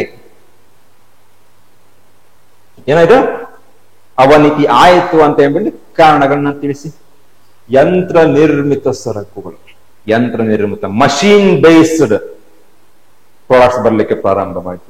ಇಂಗ್ಲೆಂಡ್ ನಲ್ಲಿ ಯಂತ್ರ ನಿರ್ಮಿತ ಜವಳಿಗಳ ಆಗಮನ ಉತ್ಪಾದನಾ ವೆಚ್ಚವನ್ನು ತೀವ್ರವಾಗಿ ಕಡಿಮೆ ಮಾಡಿತು. ಯಾಕಂದ್ರೆ ಏನಾಗುತ್ತೆ, ಮಷಿನ್ ಬೇಸ್ಡ್ ಇದ್ದಾಗ ನಿಮ್ಮ ಲೇಬರ್ ಅನ್ನು ನೀವು ಅಲ್ಲಿ ಕೊಡುವಂತ ಒಂದು, ಅಥವಾ ಲೇಬರ್ ಪ್ರೊಡ್ಯೂಸ್ ಏನು ಮಾಡ್ತೀವಲ್ಲ, ಅಲ್ಲಿ ಏನಾಗುತ್ತೆ, ನಿಮ್ಗೆ ಲೇಬರ್ ಅವಶ್ಯಕತೆನೇ ಬರೋದಿಲ್ಲ, ಮಷಿನ್ ಬೇಸ್ಡ್ ಆಗಿಬಿಡುತ್ತೆ. ಸೊ ಹೀಗಾಗಿ ನಿಮ್ ಇನ್ವೆಸ್ಟ್ಮೆಂಟ್ ಏನಾಯ್ತು, ಅಲ್ಲಿ ಕಡಿಮೆ ಆಯ್ತು. ಇದು ಭಾರತೀಯ ನೇಕಾರರ ಮೇಲೆ ಒಂದು ನಕಾರಾತ್ಮಕ ಪರಿಣಾಮವನ್ನ ಬೀರಿತು. ಯಾಕಂದ್ರೆ ಇಲ್ಲಿ ಜೀವನೋಪಾಯವನ್ನು ಏನಾಗಿತ್ತು, ಅವ್ರ ನೇಕಾರರಿಗೆ ಒಂದು ಸೀರೆಯನ್ನು ನೇಯ್ಯೋದು. ಆದ್ರೆ ಅವ್ರು ಏನ್ ಮಾಡ್ತಾ ಇದ್ದಾರೆ, ಈಗ ಮಷಿನ್ ಬೇಸ್ಡ್ ಆಗ್ತಾ ಇದೆ. ಇವಾಗ ಒಬ್ಬ ನೇಕಾರ ಕೂತ್ಕೊಂಡು ಮಾಡ್ಬೇಕಾದ್ರೆ ಅವ್ನು ರಾ ಮಟೀರಿಯಲ್ಸ್ ಏನ್ ತಗೋತಾ ಇದ್ನಲ್ಲ, ಕಚ್ಚಾ ವಸ್ತು, ಅದಕ್ಕೂ ಕೂಡ ದುಡ್ಡು ಇನ್ವೆಸ್ಟ್ ಮಾಡ್ಬೇಕು. ತನ್ನ ಲೇಬರ್ ತಾನೇನ್ ಕೆಲಸ ಮಾಡ್ತಾ ಅದಕ್ಕೂ ಕೂಡ ಅವ್ನು ಏನ್ ಮಾಡ್ಬೇಕು, ಇವಾಗ ಸಂಬಳವನ್ನ ಕೊಡ್ಬೇಕು. ಇಲ್ಲೇನಾಗ್ತಾ ಇದೆ, ಮಷಿನ್ ಬೇಸ್ಡ್ ಆಗ್ತಾ ಇದೆ, ಸ್ಪೀಡ್ ಅಪ್ ಆಗ್ತಾ ಇದೆ ಪ್ರೊಡಕ್ಷನ್. ಸೊ ಹೀಗಾಗಿ ಏನಾಯ್ತು, ಇವಾಗ ನಕಾರಾತ್ಮಕವಾಗಿ ಪರಿಣಾಮವನ್ನ ಬೀರಿತು. ಉದಾಹರಣೆಗೆ ನೋಡಿ, ಇಲ್ಲಿ ಫ್ಯಾಕ್ಟ್ಸ್ ನ ಕೂಡ ನೀವು ಹೇಳ್ಬೇಕಾಗತ್ತೆ. 1830 ಹೊತ್ತಿಗೆ ಬ್ರಿಟಿಷ್ ಹತ್ತಿ ಜವಳಿ ಭಾರತೀಯ ಮಾರುಕಟ್ಟೆಗೆ ಪ್ರವೇಶಿಸಿ ಸಿದ್ಧವು. ಇದರಿಂದಾಗಿ ಏನಾಯ್ತು, ಇವಾಗ ನೇಯ್ಗೆ ಉದ್ಯಮ ಸಂಪೂರ್ಣವಾಗಿ ಕುಸಿಯಿತು. ಯಾಕಂದ್ರೆ ಅವ್ರು ಕಾಟನ್ ಸಿಲ್ಕ್ ನ ಏನ್ ಮಾಡ್ತಾ ಇದಾರೆ, ಇವಾಗ ರಾ ಮಟೀರಿಯಲ್ ನ ಚೀಪ್ ಪ್ರೈಸ್ ತಗೋತಾ ಇದ್ದಾರೆ. ಮಷಿನ್ ಬೇಸ್ಡ್ ಪ್ರೊಡಕ್ಷನ್ ಆಗ್ತಾ ಇದೆ ಇಂಗ್ಲೆಂಡ್, ಅಲ್ಲಿ ಸಾಗಾಟನೆ ಮಾಡ್ತಾ ಇರೋದನ್ನ, ಆ ಒಂದು ಪ್ರೊಡಕ್ಷನ್ ಏನಾಗುತ್ತಲ್ಲ ಇಂಗ್ಲೆಂಡ್ ಅಲ್ಲಿ, ಅದನ್ನ ತಗೊಂಡ್ಬಂದು ಇಲ್ಲಿ ಏನ್ ಮಾಡ್ತಾ ಇದಾರೆ, ಮಾರಾಟ ಮಾಡ್ತಾ ಇದ್ದಾರೆ. ಅಂದ್ರೆ ಇಲ್ಲೇ ನೇಕಾರ ಒಬ್ಬ ಏನ್ ಮಾಡ್ತಾ ಇದ್ದಾನೆ, ಇವಾಗ ಒಂದು ದಿವಸದಲ್ಲಿ 10 ಸೀರೆ ಮಾಡಿದ್ರೆ ಅವ್ರು ಏನ್ ಮಾಡ್ತಾ ಇದಾರೆ, ಮಾರ್ಕೆಟ್ ಅಲ್ಲಿ 1000 ಸೀರೆಗಳು ಬರ್ತಾ ಇದೆ. ಡಿಮಾಂಡ್ ಕ್ರಿಯೇಟ್ ಆಯ್ತು, ಜನ ಏನ್ ಮಾಡಿದ್ರೆ ಇವಾಗ ಅವೈಲೇಬಲ್ ಇತ್ತು, ಅಲ್ಲಿ ಹೋದ್ರು. ಸೊ ಹೀಗಾಗಿ ನೇಯ್ಗೆ ಉದ್ಯಮ ಏನಾಗುತ್ತೆ, ಸಂಪೂರ್ಣವಾಗಿ ಏನಾಯ್ತು, ಕುಸಿತ ಬಂತು. ಭಾರತೀಯ ಸರಕುಗಳ ಮೇಲೆ ಹೆಚ್ಚಿನ ಸುಂಕ. ಅಂದರೆ ಭಾರತದಲ್ಲಿ ತಯಾರಾದಂತಹ ಕೆಲವೊಂದು ವಸ್ತುಗಳು ಮಾರ್ಕೆಟ್ ಅಲ್ಲಿ ಏನಾಗ್ಬೇಕು, ಇವಾಗ ಡಿಮಾಂಡ್ ಕಡಿಮೆ ಮಾಡಬೇಕು. ಡಿಮಾಂಡ್ ಹೇಗೆ ಕಡಿಮೆ ಮಾಡ್ತಾರ ಅದ್ರ ಮೇಲೆ ಜಾಸ್ತಿ ಟ್ಯಾಕ್ಸ್ ನ ಇಂಪೋಸ್ ಮಾಡೋದು. ಉದಾಹರಣೆಗೆ ಒಂದು ಪೆನ್ ಅಂತಿದೆ ಇವಾಗ, ಇಲ್ಲ ಆ ಒಂದು ಸೀರೆನೆ ತಗೊಳ್ಳಿ. ಆ ಒಂದು ಸೀರೆಯನ್ನ ಬ್ರಿಟಿಷರು ಕೂಡ ತಯಾರು ಮಾಡ್ತಾ ಇದ್ದಾರೆ, ಭಾರತೀಯ ನೇಕಾರರು ಕೂಡ ತಯಾರು ಮಾಡ್ತಾ ಇದ್ದಾರೆ. ಪ್ರೊಡಕ್ಷನ್ ಕಾಸ್ಟ್ ಎರಡೂ ಸಿಮಿಲರ್ ಇದೆ ಅಂತ ಇಟ್ಕೊಳ್ಳಿ. ಅಂದ್ರೆ ಒಂದು ಸೀರೆಯನ್ನು ತಯಾರು ಮಾಡ್ಲಿಕ್ಕೆ 100 ರೂಪಾಯಿ ಬೇಕು. ಆದರೆ ಭಾರತೀಯ ನೇಕಾರರು ಏನ್ ಮಾಡ್ತಾ ಇದ್ದಾರೆ, ಅವರು 100 ರೂಪಾಯಿಗೆ ತಯಾರು ಮಾಡ್ತಾ ಇದ್ದಾರೆ. ಆದರೆ ಅವರ ಮೇಲೆ ಏನಾಗ್ತಾ ಇದೆ, ಇವಾಗ ಹೆಚ್ಚಿನ ಸುಂಕ ತೆರಿಗೆಯನ್ನ ವಿಧಿಸ್ತಾ ಇದ್ದಾರೆ. ಅವ್ರ ಮೇಲೆ ಇನ್ ಕೇಸ್ 10 ರೂಪಾಯಿ ತೆರಿಗೆಯನ್ನು ವಿಧಿಸಿದ್ರು ಅಂತ ಇಟ್ಕೊಳ್ಳಿ. ಸೊ 100 ರೂಪಾಯಿ ಪ್ರೊಡಕ್ಷನ್ ಕಾಸ್ಟ್, 10 ರೂಪಾಯಿ ಏನಾಯ್ತು ಇವಾಗ ನಿಮಗೆ ಸುಂಕ, ಅಂದ್ರೆ 110 ರೂಪಾಯಿ. ಅಂದ್ರೆ ನೀವೇನಕ್ಕೆ ಮಾರಾಟ ಮಾಡ್ತೀರಿ, ಇವಾಗ 115 ರೂಪಾಯಿ ಮಾರಾಟ ಮಾಡ್ತೀರಿ, ಹೌದಾ? ಆದ್ರೆ ಬ್ರಿಟಿಷ್ ತಯಾರು ಮಾಡಿದ ಸೀರೆ ಮೇಲೆ ಯಾವುದೇ ರೀತಿಯ ಸುಂಕ ಇಲ್ಲ, 100 ರೂಪಾಯಿನೇ ಇದೆ. ಸೊ ಅವಾಗ ಏನ್ ಮಾಡ್ತಾರೆ ಬ್ರಿಟಿಷ್, 105 ರೂಪಾಯಿ ಮಾರಾಟ ಮಾಡ್ತಾರೆ. ಜನ ಇವತ್ತು ಯಾರ ಹತ್ರ ತಗೋತಾರೆ, ಇವಾಗ ಆ ಬ್ರಿಟಿಷ್ ಪ್ರಾಡಕ್ಟ್ ತಗೊಳ್ತಾನೆ. ಸೊ ಹೀಗಾಗಿ ಹೆಚ್ಚಿನ ಸುಂಕ ವಿಧಿಸಿದ ಏನಾಯ್ತು, ಆ ಒಂದು ಬೇಡಿಕೆ ಏನಾಗುತ್ತೆ, ಇವಾಗ ಭಾರತೀಯರು ತಯಾರು ಮಾಡಿದ ಸೀರೆಗಳ ಬೇಡಿಕೆ ಏನಾಯ್ತು, ಕಡಿಮೆ ಆಯ್ತು. ಯಾವಾಗ ನಿಮ್ ಬೇಡಿಕೆ ಕಡಿಮೆ ಆಗುತ್ತೆ, ನೀವು ಪ್ರೊಡಕ್ಷನ್ ಮಾಡೋದು ನಿಲ್ಲಿಸ್ತೀರ, ಹೌದಾ ಇಲ್ಲ? ಸೊ ಅದೇ ಆಗ್ತಾ ಇರೋದು. ಬ್ರಿಟಿಷರು ಏನ್ ಮಾಡಿದ್ರು, ಭಾರತೀಯ ಜವಳಿಗಳ ಮೇಲೆ ಹೆಚ್ಚಿನ ಸುಂಕಗಳನ್ನು ವಿಧಿಸಿದರು. ಇದರಿಂದಾಗಿ ಭಾರತೀಯ ಸರಕುಗಳು ಜಾಗತಿಕ ಮಾರುಕಟ್ಟೆಯಲ್ಲಿ ಬೇಡಿಕೆಯನ್ನು ಕಳೆದುಕೊಂಡವು. ಇವಾಗ ಎಕ್ಸ್ಪೋರ್ಟ್ ಡ್ಯೂಟಿ ಅಂತ ಹಾಕ್ತಿವಿ ನಾವು, ಹೌದಾ? ಎಕ್ಸ್ಪೋರ್ಟ್ ಡ್ಯೂಟಿ ಅಂದ್ರೆ ನಾವೇನೇ ರಫ್ತು ತೆರಿಗೆ ಇರಬಹುದು, ಆಮದು ತೆರಿಗೆ ಇರಬಹುದು, ಅದು ವಿಧಿಸ್ತಾರೆ. ಹೆಚ್ಚಿನ ಎಕ್ಸೈಸ್ ಡ್ಯೂಟಿ ಹಾಕ್ಲಿಕ್ಕೆ ಇವ್ರು ಏನ್ ಮಾಡಿದ್ರು, ಇವಾಗ ಸ್ಟಾರ್ಟ್ ಮಾಡ್ಬಿಡ್ತಾರೆ. ಯಾವಾಗ ಟ್ಯಾಕ್ಸ್ ಹೆಚ್ಚಿಗೆ ಆಗುತ್ತಲ್ಲ, ಅವಾಗ ಏನಾಯ್ತು, ಬೇಡಿಕೆ ಕಡಿಮೆ ಆಗ್ತಾ ಇತ್ತು. ಸಿಮಿಲರ್ ಅವರೆಲ್ಲಿ ಮಾಡಿದ್ರು, ಅಮೆರಿಕದಲ್ಲೂ ಕೂಡ ಮಾಡಿದ್ರು. ಯಾಕಂದ್ರೆ ಅಮೆರಿಕ ಕೂಡ ಏನಾಗಿತ್ತು, ಮುಂಚೆ ಬ್ರಿಟಿಷ್ ಕಾಲೋನಿ ಆಗಿತ್ತು. ಅಲ್ಲಿ ಕಂಪ್ಲೀಟ್ಲಿ ಟ್ರೀ ಪ್ರಾಡಕ್ಟ್ಸ್ ಏನ್ ಬರ್ಬೇಕಲ್ಲ, ಅಂದ್ರೆ ಚಹಾಗೆ ಸಂಬಂಧಪಟ್ಟಂತಹ ಪದಾರ್ಥಗಳು ಬ್ರಿಟಿಷರಿಂದ ಬರಬೇಕು ಅಂತ ಮಾಡಿದ್ರು. ಬೇರೆ ಯಾರು ಮಾರಾಟ ಮಾಡಕ್ ಬಂದ್ರೆ ಏನಾಗುತ್ತೆ, ಹೆಚ್ಚಿನ ಸುಂಕ ವಿಧಿಸ್ತಾರೆ. ಇಲ್ಲಿ ಕೂಡ ಏನ್ ಮಾಡ್ತಾ ಇದ್ದಾರೆ, ಭಾರತೀಯ ಜವಳಿಗಳ ಮೇಲೆ ಹೆಚ್ಚಿನ ತೆರಿಗೆಯನ್ನು ವಿಧಿಸ್ತಾ ಇದ್ದಾರೆ. ಉದಾಹರಣೆಗೆ ಭಾರತೀಯ ಹತ್ತಿ ಜವಳಿಗಳು 70 to 80% ರಷ್ಟು ಹೆಚ್ಚಿನ ಸುಂಕಗಳನ್ನು ವಿಧಿಸಲಾಗುತ್ತೆ. ಅಂದ್ರೆ ಇನ್ ಕೇಸ್ ನೀವೇನಾದ್ರೂ 100 ರೂಪಾಯಿ ಮಾಡಿದ್ರೆ ಅದ್ರ ಮೇಲೆ 170, 180 ಅಷ್ಟೊಂದು ಏನ್ ಮಾಡಿದ್ರೆ ಟ್ಯಾಕ್ಸ್ ಹಾಕೋದು. ಕಂಪ್ಲೀಟ್ಲಿ ನಾವು ಏನ್ ಎಕ್ಸ್ಪೋರ್ಟ್ ಮಾಡ್ತಾ ಇದ್ದೀವಿ, ರಫ್ತು ಮಾಡ್ತಾ, ಅದನ್ನ ಸಂಪೂರ್ಣವಾಗಿ ಅವ್ರು ಏನ್ ಮಾಡ್ತಾರೆ, ನಿಲ್ಲಿಸ್ಬಿಡ್ತಾರೆ. ಒಂದ್ ಟೈಮ್ ಆಗತ್ತಂತೆ, ಯಾವ್ದೋ ಒಬ್ಬ ಲೇಡಿ ಏನ್ ಮಾಡಿರ್ತಂದ್ರೆ ಇಷ್ಟೇ ಅಂದ್ರೆ ಟ್ಯಾಕ್ಸ್ ಹಾಕೋದಲ್ದೇನು ಕೂಡ ಅವ್ರು ಏನ್ ಮಾಡಿದ್ರು, ಬ್ಯಾನ್ ಮಾಡ್ಬಿಡ್ತಾರೆ ಕಂಪ್ಲೀಟ್ಲಿ. ಕಾಟನ್ ಪ್ರಾಡಕ್ಟ್ಸ್ ಇಂಡಿಯಾದಿಂದ ಹೊರಗಡೆ ಯುರೋಪ್ಗೆ ಹೋಗೋ ಆಗಿಲ್ಲ, ಯುರೋಪ್ ಅಲ್ಲಿ ಅದನ್ನ ಯಾರು ಬಾಯ್ ಮಾಡಬಾರ್ದು ಅಂತ ಏನ್ ಮಾಡ್ಬಿಡ್ತಾರೆ, ಇವಾಗ ಕೆಲವೊಂದು ನಿಷೇಧವನ್ನ ಕೂಡ ಹೇಳ್ತಾರಂತೆ. ಒಬ್ಬ ಲೇಡಿ ಏನ್ ಮಾಡಿರ್ತಾರಂತೆ, ಒಂದು ಹ್ಯಾಂಡ್ ಕರ್ಚಿಫ್, ಕೈವಸ್ತ್ರ ಅಂತ ನಾವೇನ್ ಕರೀತೀವಿ, ಅದನ್ನ ಇಟ್ಕೊಂಡಿರ್ತಾರಂತೆ, ಅದು ಕಾಟನ್. ಅಲ್ಲಿನ ಅಥಾರಿಟೀಸ್ ಏನ್ ಮಾಡ್ತಾರಂತೆ, ನೀವು ಹೇಗೆ ಕಾಟನ್ ಆ ಒಂದು ಹ್ಯಾಂಡ್ ಕರ್ಚಿಫ್ ಇಟ್ಕೊಂಡಿದ್ದೀರಾ ಅಂತ ಹೇಳ್ಬಿಟ್ಟು ಅವ್ರ ಮೇಲೆ 100 pounds 100 euros ಏನೋ ಹಾಕಿರ್ತಾರೆ, ದಂಡವನ್ನ ವಿಧಿಸಿರ್ತಾರೆ. ಸೊ ಇಷ್ಟರ ಮಟ್ಟಿಗೆ ಅವ್ರು ಏನ್ ಮಾಡಿದ್ರು, ಸಿಸ್ಟಮ್ಯಾಟಿಕಲಿ ನಮ್ಮ ಮೇಲೆ ಏನ್ ಮಾಡ್ತಾರೆ, ಇವಾಗ ಕೆಲವೊಂದು ರೆಸ್ಟ್ರಿಕ್ಷನ್ಸ್ ಹಾಕ್ತಾ ಬಂದ್ರು, ಹೌದಾ? ಅದಾದ್ಮೇಲೆ ಏನಿದೆ, ಕಚ್ಚಾ ವಸ್ತುಗಳ ರಫ್ತು. ಕಚ್ಚಾ ವಸ್ತುಗಳ ರಫ್ತು. ಬ್ರಿಟಿಷ್ ಆಳ್ವಿಕೆಯಲ್ಲಿ ಭಾರತವು ಬ್ರಿಟಿಷ್ ಕಾರ್ಖಾನೆಗಳಿಗೆ ಪ್ರಮುಖ ಕಚ್ಚಾ ವಸ್ತುಗಳ ಪೂರೈಕೆ ದೇಶವಾಗಿತ್ತು. ಯಾವಾಗ ಇಂಡಸ್ಟ್ರಿಯಲ್ ರೆವಲ್ಯೂಷನ್ ಆಗುತ್ತೆ, ನಾವೇನ್ ಮಾಡ್ತಾ ಇದೀವಿ, ಅವ್ರಿಗೆ ಏನೇನು ಕಚ್ಚಾ ವಸ್ತು ಬೇಕಲ್ಲ, ಇವಾಗ ಸಿಲ್ಕ್, ಕಾಟನ್, ಸ್ಪೈಸಸ್ ಎಲ್ಲವನ್ನು ಅವ್ರು ಏನ್ ಮಾಡ್ತಾ ಇದೀವಿ, ನೀಡುವಂತಹ ಒಂದು ಏನಾಗಿತ್ತು, ನಮ್ಗೆ ಕಾಮಧೇನವಾಗಿತ್ತು ಆ ನಮ್ಮ ಭಾರತ ದೇಶ. ವಿಶೇಷವಾಗಿ ಹತ್ತಿ, ಕಾಟನ್ ಟೆಕ್ಸ್ಟೈಲ್ಸ್, ಹೌದಾ, ತುಂಬಾ ಬೇಡಿಕೆ ಬರುತ್ತೆ. ಇಂಡಿಗೋ ಅಂದ್ರೆ ಬಟ್ಟೆಗಳಿಗೆ ಏನ್ ಬಣ್ಣವನ್ನ ಹಾಕಲ್ಲ, ಆ ಇಂಡಿಗೋ ಬೆಳೆ, ನೀಲಿ ಬೆಳೆ ಅಂತ ಕೂಡ ಕರೀತಾರೆ, ಅದನ್ನ ಮಾತ್ರ ನೀವು ಬೆಳಿಬೇಕು. ತೀನ್ ಕಾಫಿಯ ಸಿಸ್ಟಮ್ ಅಂತ ಓದಿರ್ತೀರಿ ನೀವು, ಎಲ್ಲಿ, ಮಾಡರ್ನ್ ಹಿಸ್ಟ್ರಿದಲ್ಲಿ. ಚಂಪಾರಣ್ ಸತ್ಯಾಗ್ರಹ ಆಗತ್ತೆ, ಗಾಂಧೀಜಿ ಅದೇ ತೀನ್ ಕಾಫಿಯ ಸಿಸ್ಟಮ್. ಅಂದ್ರೆ ಕಂಪಲ್ಸರಿ ನೀವು ಏನ್ ಮಾಡ್ಬೇಕು, ಇವಾಗ ಬೆಳಿಲೇಬೇಕು ಇಷ್ಟು ಇಂಡಿಗೋ. ಇಂಡಸ್ಟ್ರಿಯಲ್ ರೆವಲ್ಯೂಷನ್ ಆದ ಮೇಲೆ ಆ ಇಂಡಿಗೋ ಬೆಳೆಗೆ ಏನಾಯ್ತು, ಇವಾಗ ಬೇಡಿಕೆ ಕಡಿಮೆ ಆಗುತ್ತೆ. ಅಂದ್ರೆ ಸಿಂಥೆಟಿಕ್ ಕಲರ್ಸ್ ಅಂತ ನಾವೇನ್ ಕರಿತೀವಲ್ಲ, ಇದೇನು ನ್ಯಾಚುರಲ್ ಕಲರ್ ಆಗಿತ್ತು, ಇವಾಗ ಏನಾಗುತ್ತೆ ಸಿಂಥೆಟಿಕ್ ಕಲರ್. ಆ ಸಿಂಥೆಟಿಕ್ ಕಲರ್ ಬೇಡಿಕೆ ಜಾಸ್ತಿ ಆದಾಗ ಏನಾಗುತ್ತೆ, ಇಂಡಿಗೋ ಬೆಳೆ ಏನಿತ್ತಲ್ಲ ಅದರ ಬೇಡಿಕೆ ಕಡಿಮೆ ಆಗಿರುತ್ತೆ. ಆದರೂ ಕೂಡ ಅವ್ರು ದಬ್ಬಾಳಿಕೆ ಮಾಡ್ತಾ ಇದ್ರೆ, ಇಲ್ಲ ನೀವು ಇದನ್ನೇ ಬೆಳಿಬೇಕು, ಹತ್ತಿ ಬೆಳಿಲೇಬೇಕು, ಶುಗರ್ ಕ್ಯಾನ್ ಬೆಳಿಲೇಬೇಕು, ಕ್ಯಾಶ್ ಕ್ರಾಪ್ಸ್ ಜಾಸ್ತಿ ಏನ್ ಮಾಡಿದ್ರು ಬೇಡಿಕೆ ಹೇಳ್ತಾ ಇದೆ. ಈ ರೀತಿಯಾದಂತಹ ದಬ್ಬಾಳಿಕೆ ಮಾಡಿ ಇದು ಸ್ಥಳೀಯ ಕೈಗಾರಿಕೆಗಳಿಗೆ ಏನಾಯ್ತು, ಹಾನಿ ಉಂಟು ಮಾಡಿತು. 19ನೇ ಶತಮಾನದ ಮಧ್ಯಭಾಗದಲ್ಲಿ ಹತ್ತಿಯ ರಫ್ತು ಎಷ್ಟಿತ್ತು, 300%. ಎಕ್ಸ್ಪೋರ್ಟ್ ಮಾಡ್ತಾರೆ. ಆದರೆ ಆ ಎಕ್ಸ್ಪೋರ್ಟ್ ಏನ್ ಮಾಡ್ತಾರೆ, ಅದರಿಂದ ಭಾರತೀಯರಿಗೆ ಏನಾದ್ರು ಲಾಭ ಆಗ್ತಾ ಇತ್ತಾ? ಇಲ್ಲ. ಯಾಕಂದ್ರೆ ಚೀಪರ್ ಪ್ರೈಸ್ಗೆ ಅವ್ರು ಏನ್ ಮಾಡ್ತಾ ಇದ್ದಾರೆ, ತಗೊಳ್ತಾ ಇದ್ದಾರೆ. ಆದರೆ ಪ್ರೊಡ್ಯೂಸ್ ಮಾಡಿದಂತ ಕಾಟನ್ ಟೆಕ್ಸ್ಟೈಲ್ ಮಾರಾಟ ಏನ್ ಮಾಡ್ತಾ ಇದ್ರು, ಹೈಯರ್ ಪ್ರೈಸ್. ಈ ರೀತಿ.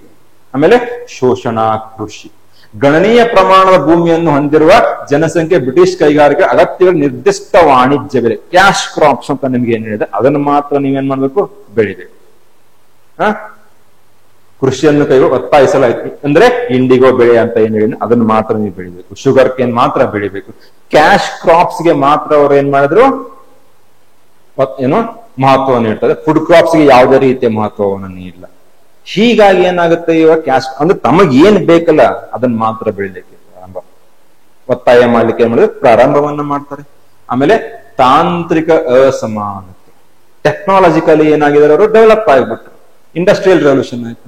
ಕೈಮಗ್ಗಗಳ ಮೇಲೆ ಅವಲಂಬಿತವಾಗಿರೋ ಭಾರತೀಯ ಗುಡಿ ಕೈಗಾರಿಕೆಗಳು ಬ್ರಿಟಿಷ್ ಯಂತ್ರ ನಿರ್ಮಿತ ಸರಕುಗಳ ದಕ್ಷತೆಯನ್ನು ಸರಿಗಟ್ಟಲು ಸಾಧ್ಯವಾಗಲಿಲ್ಲ.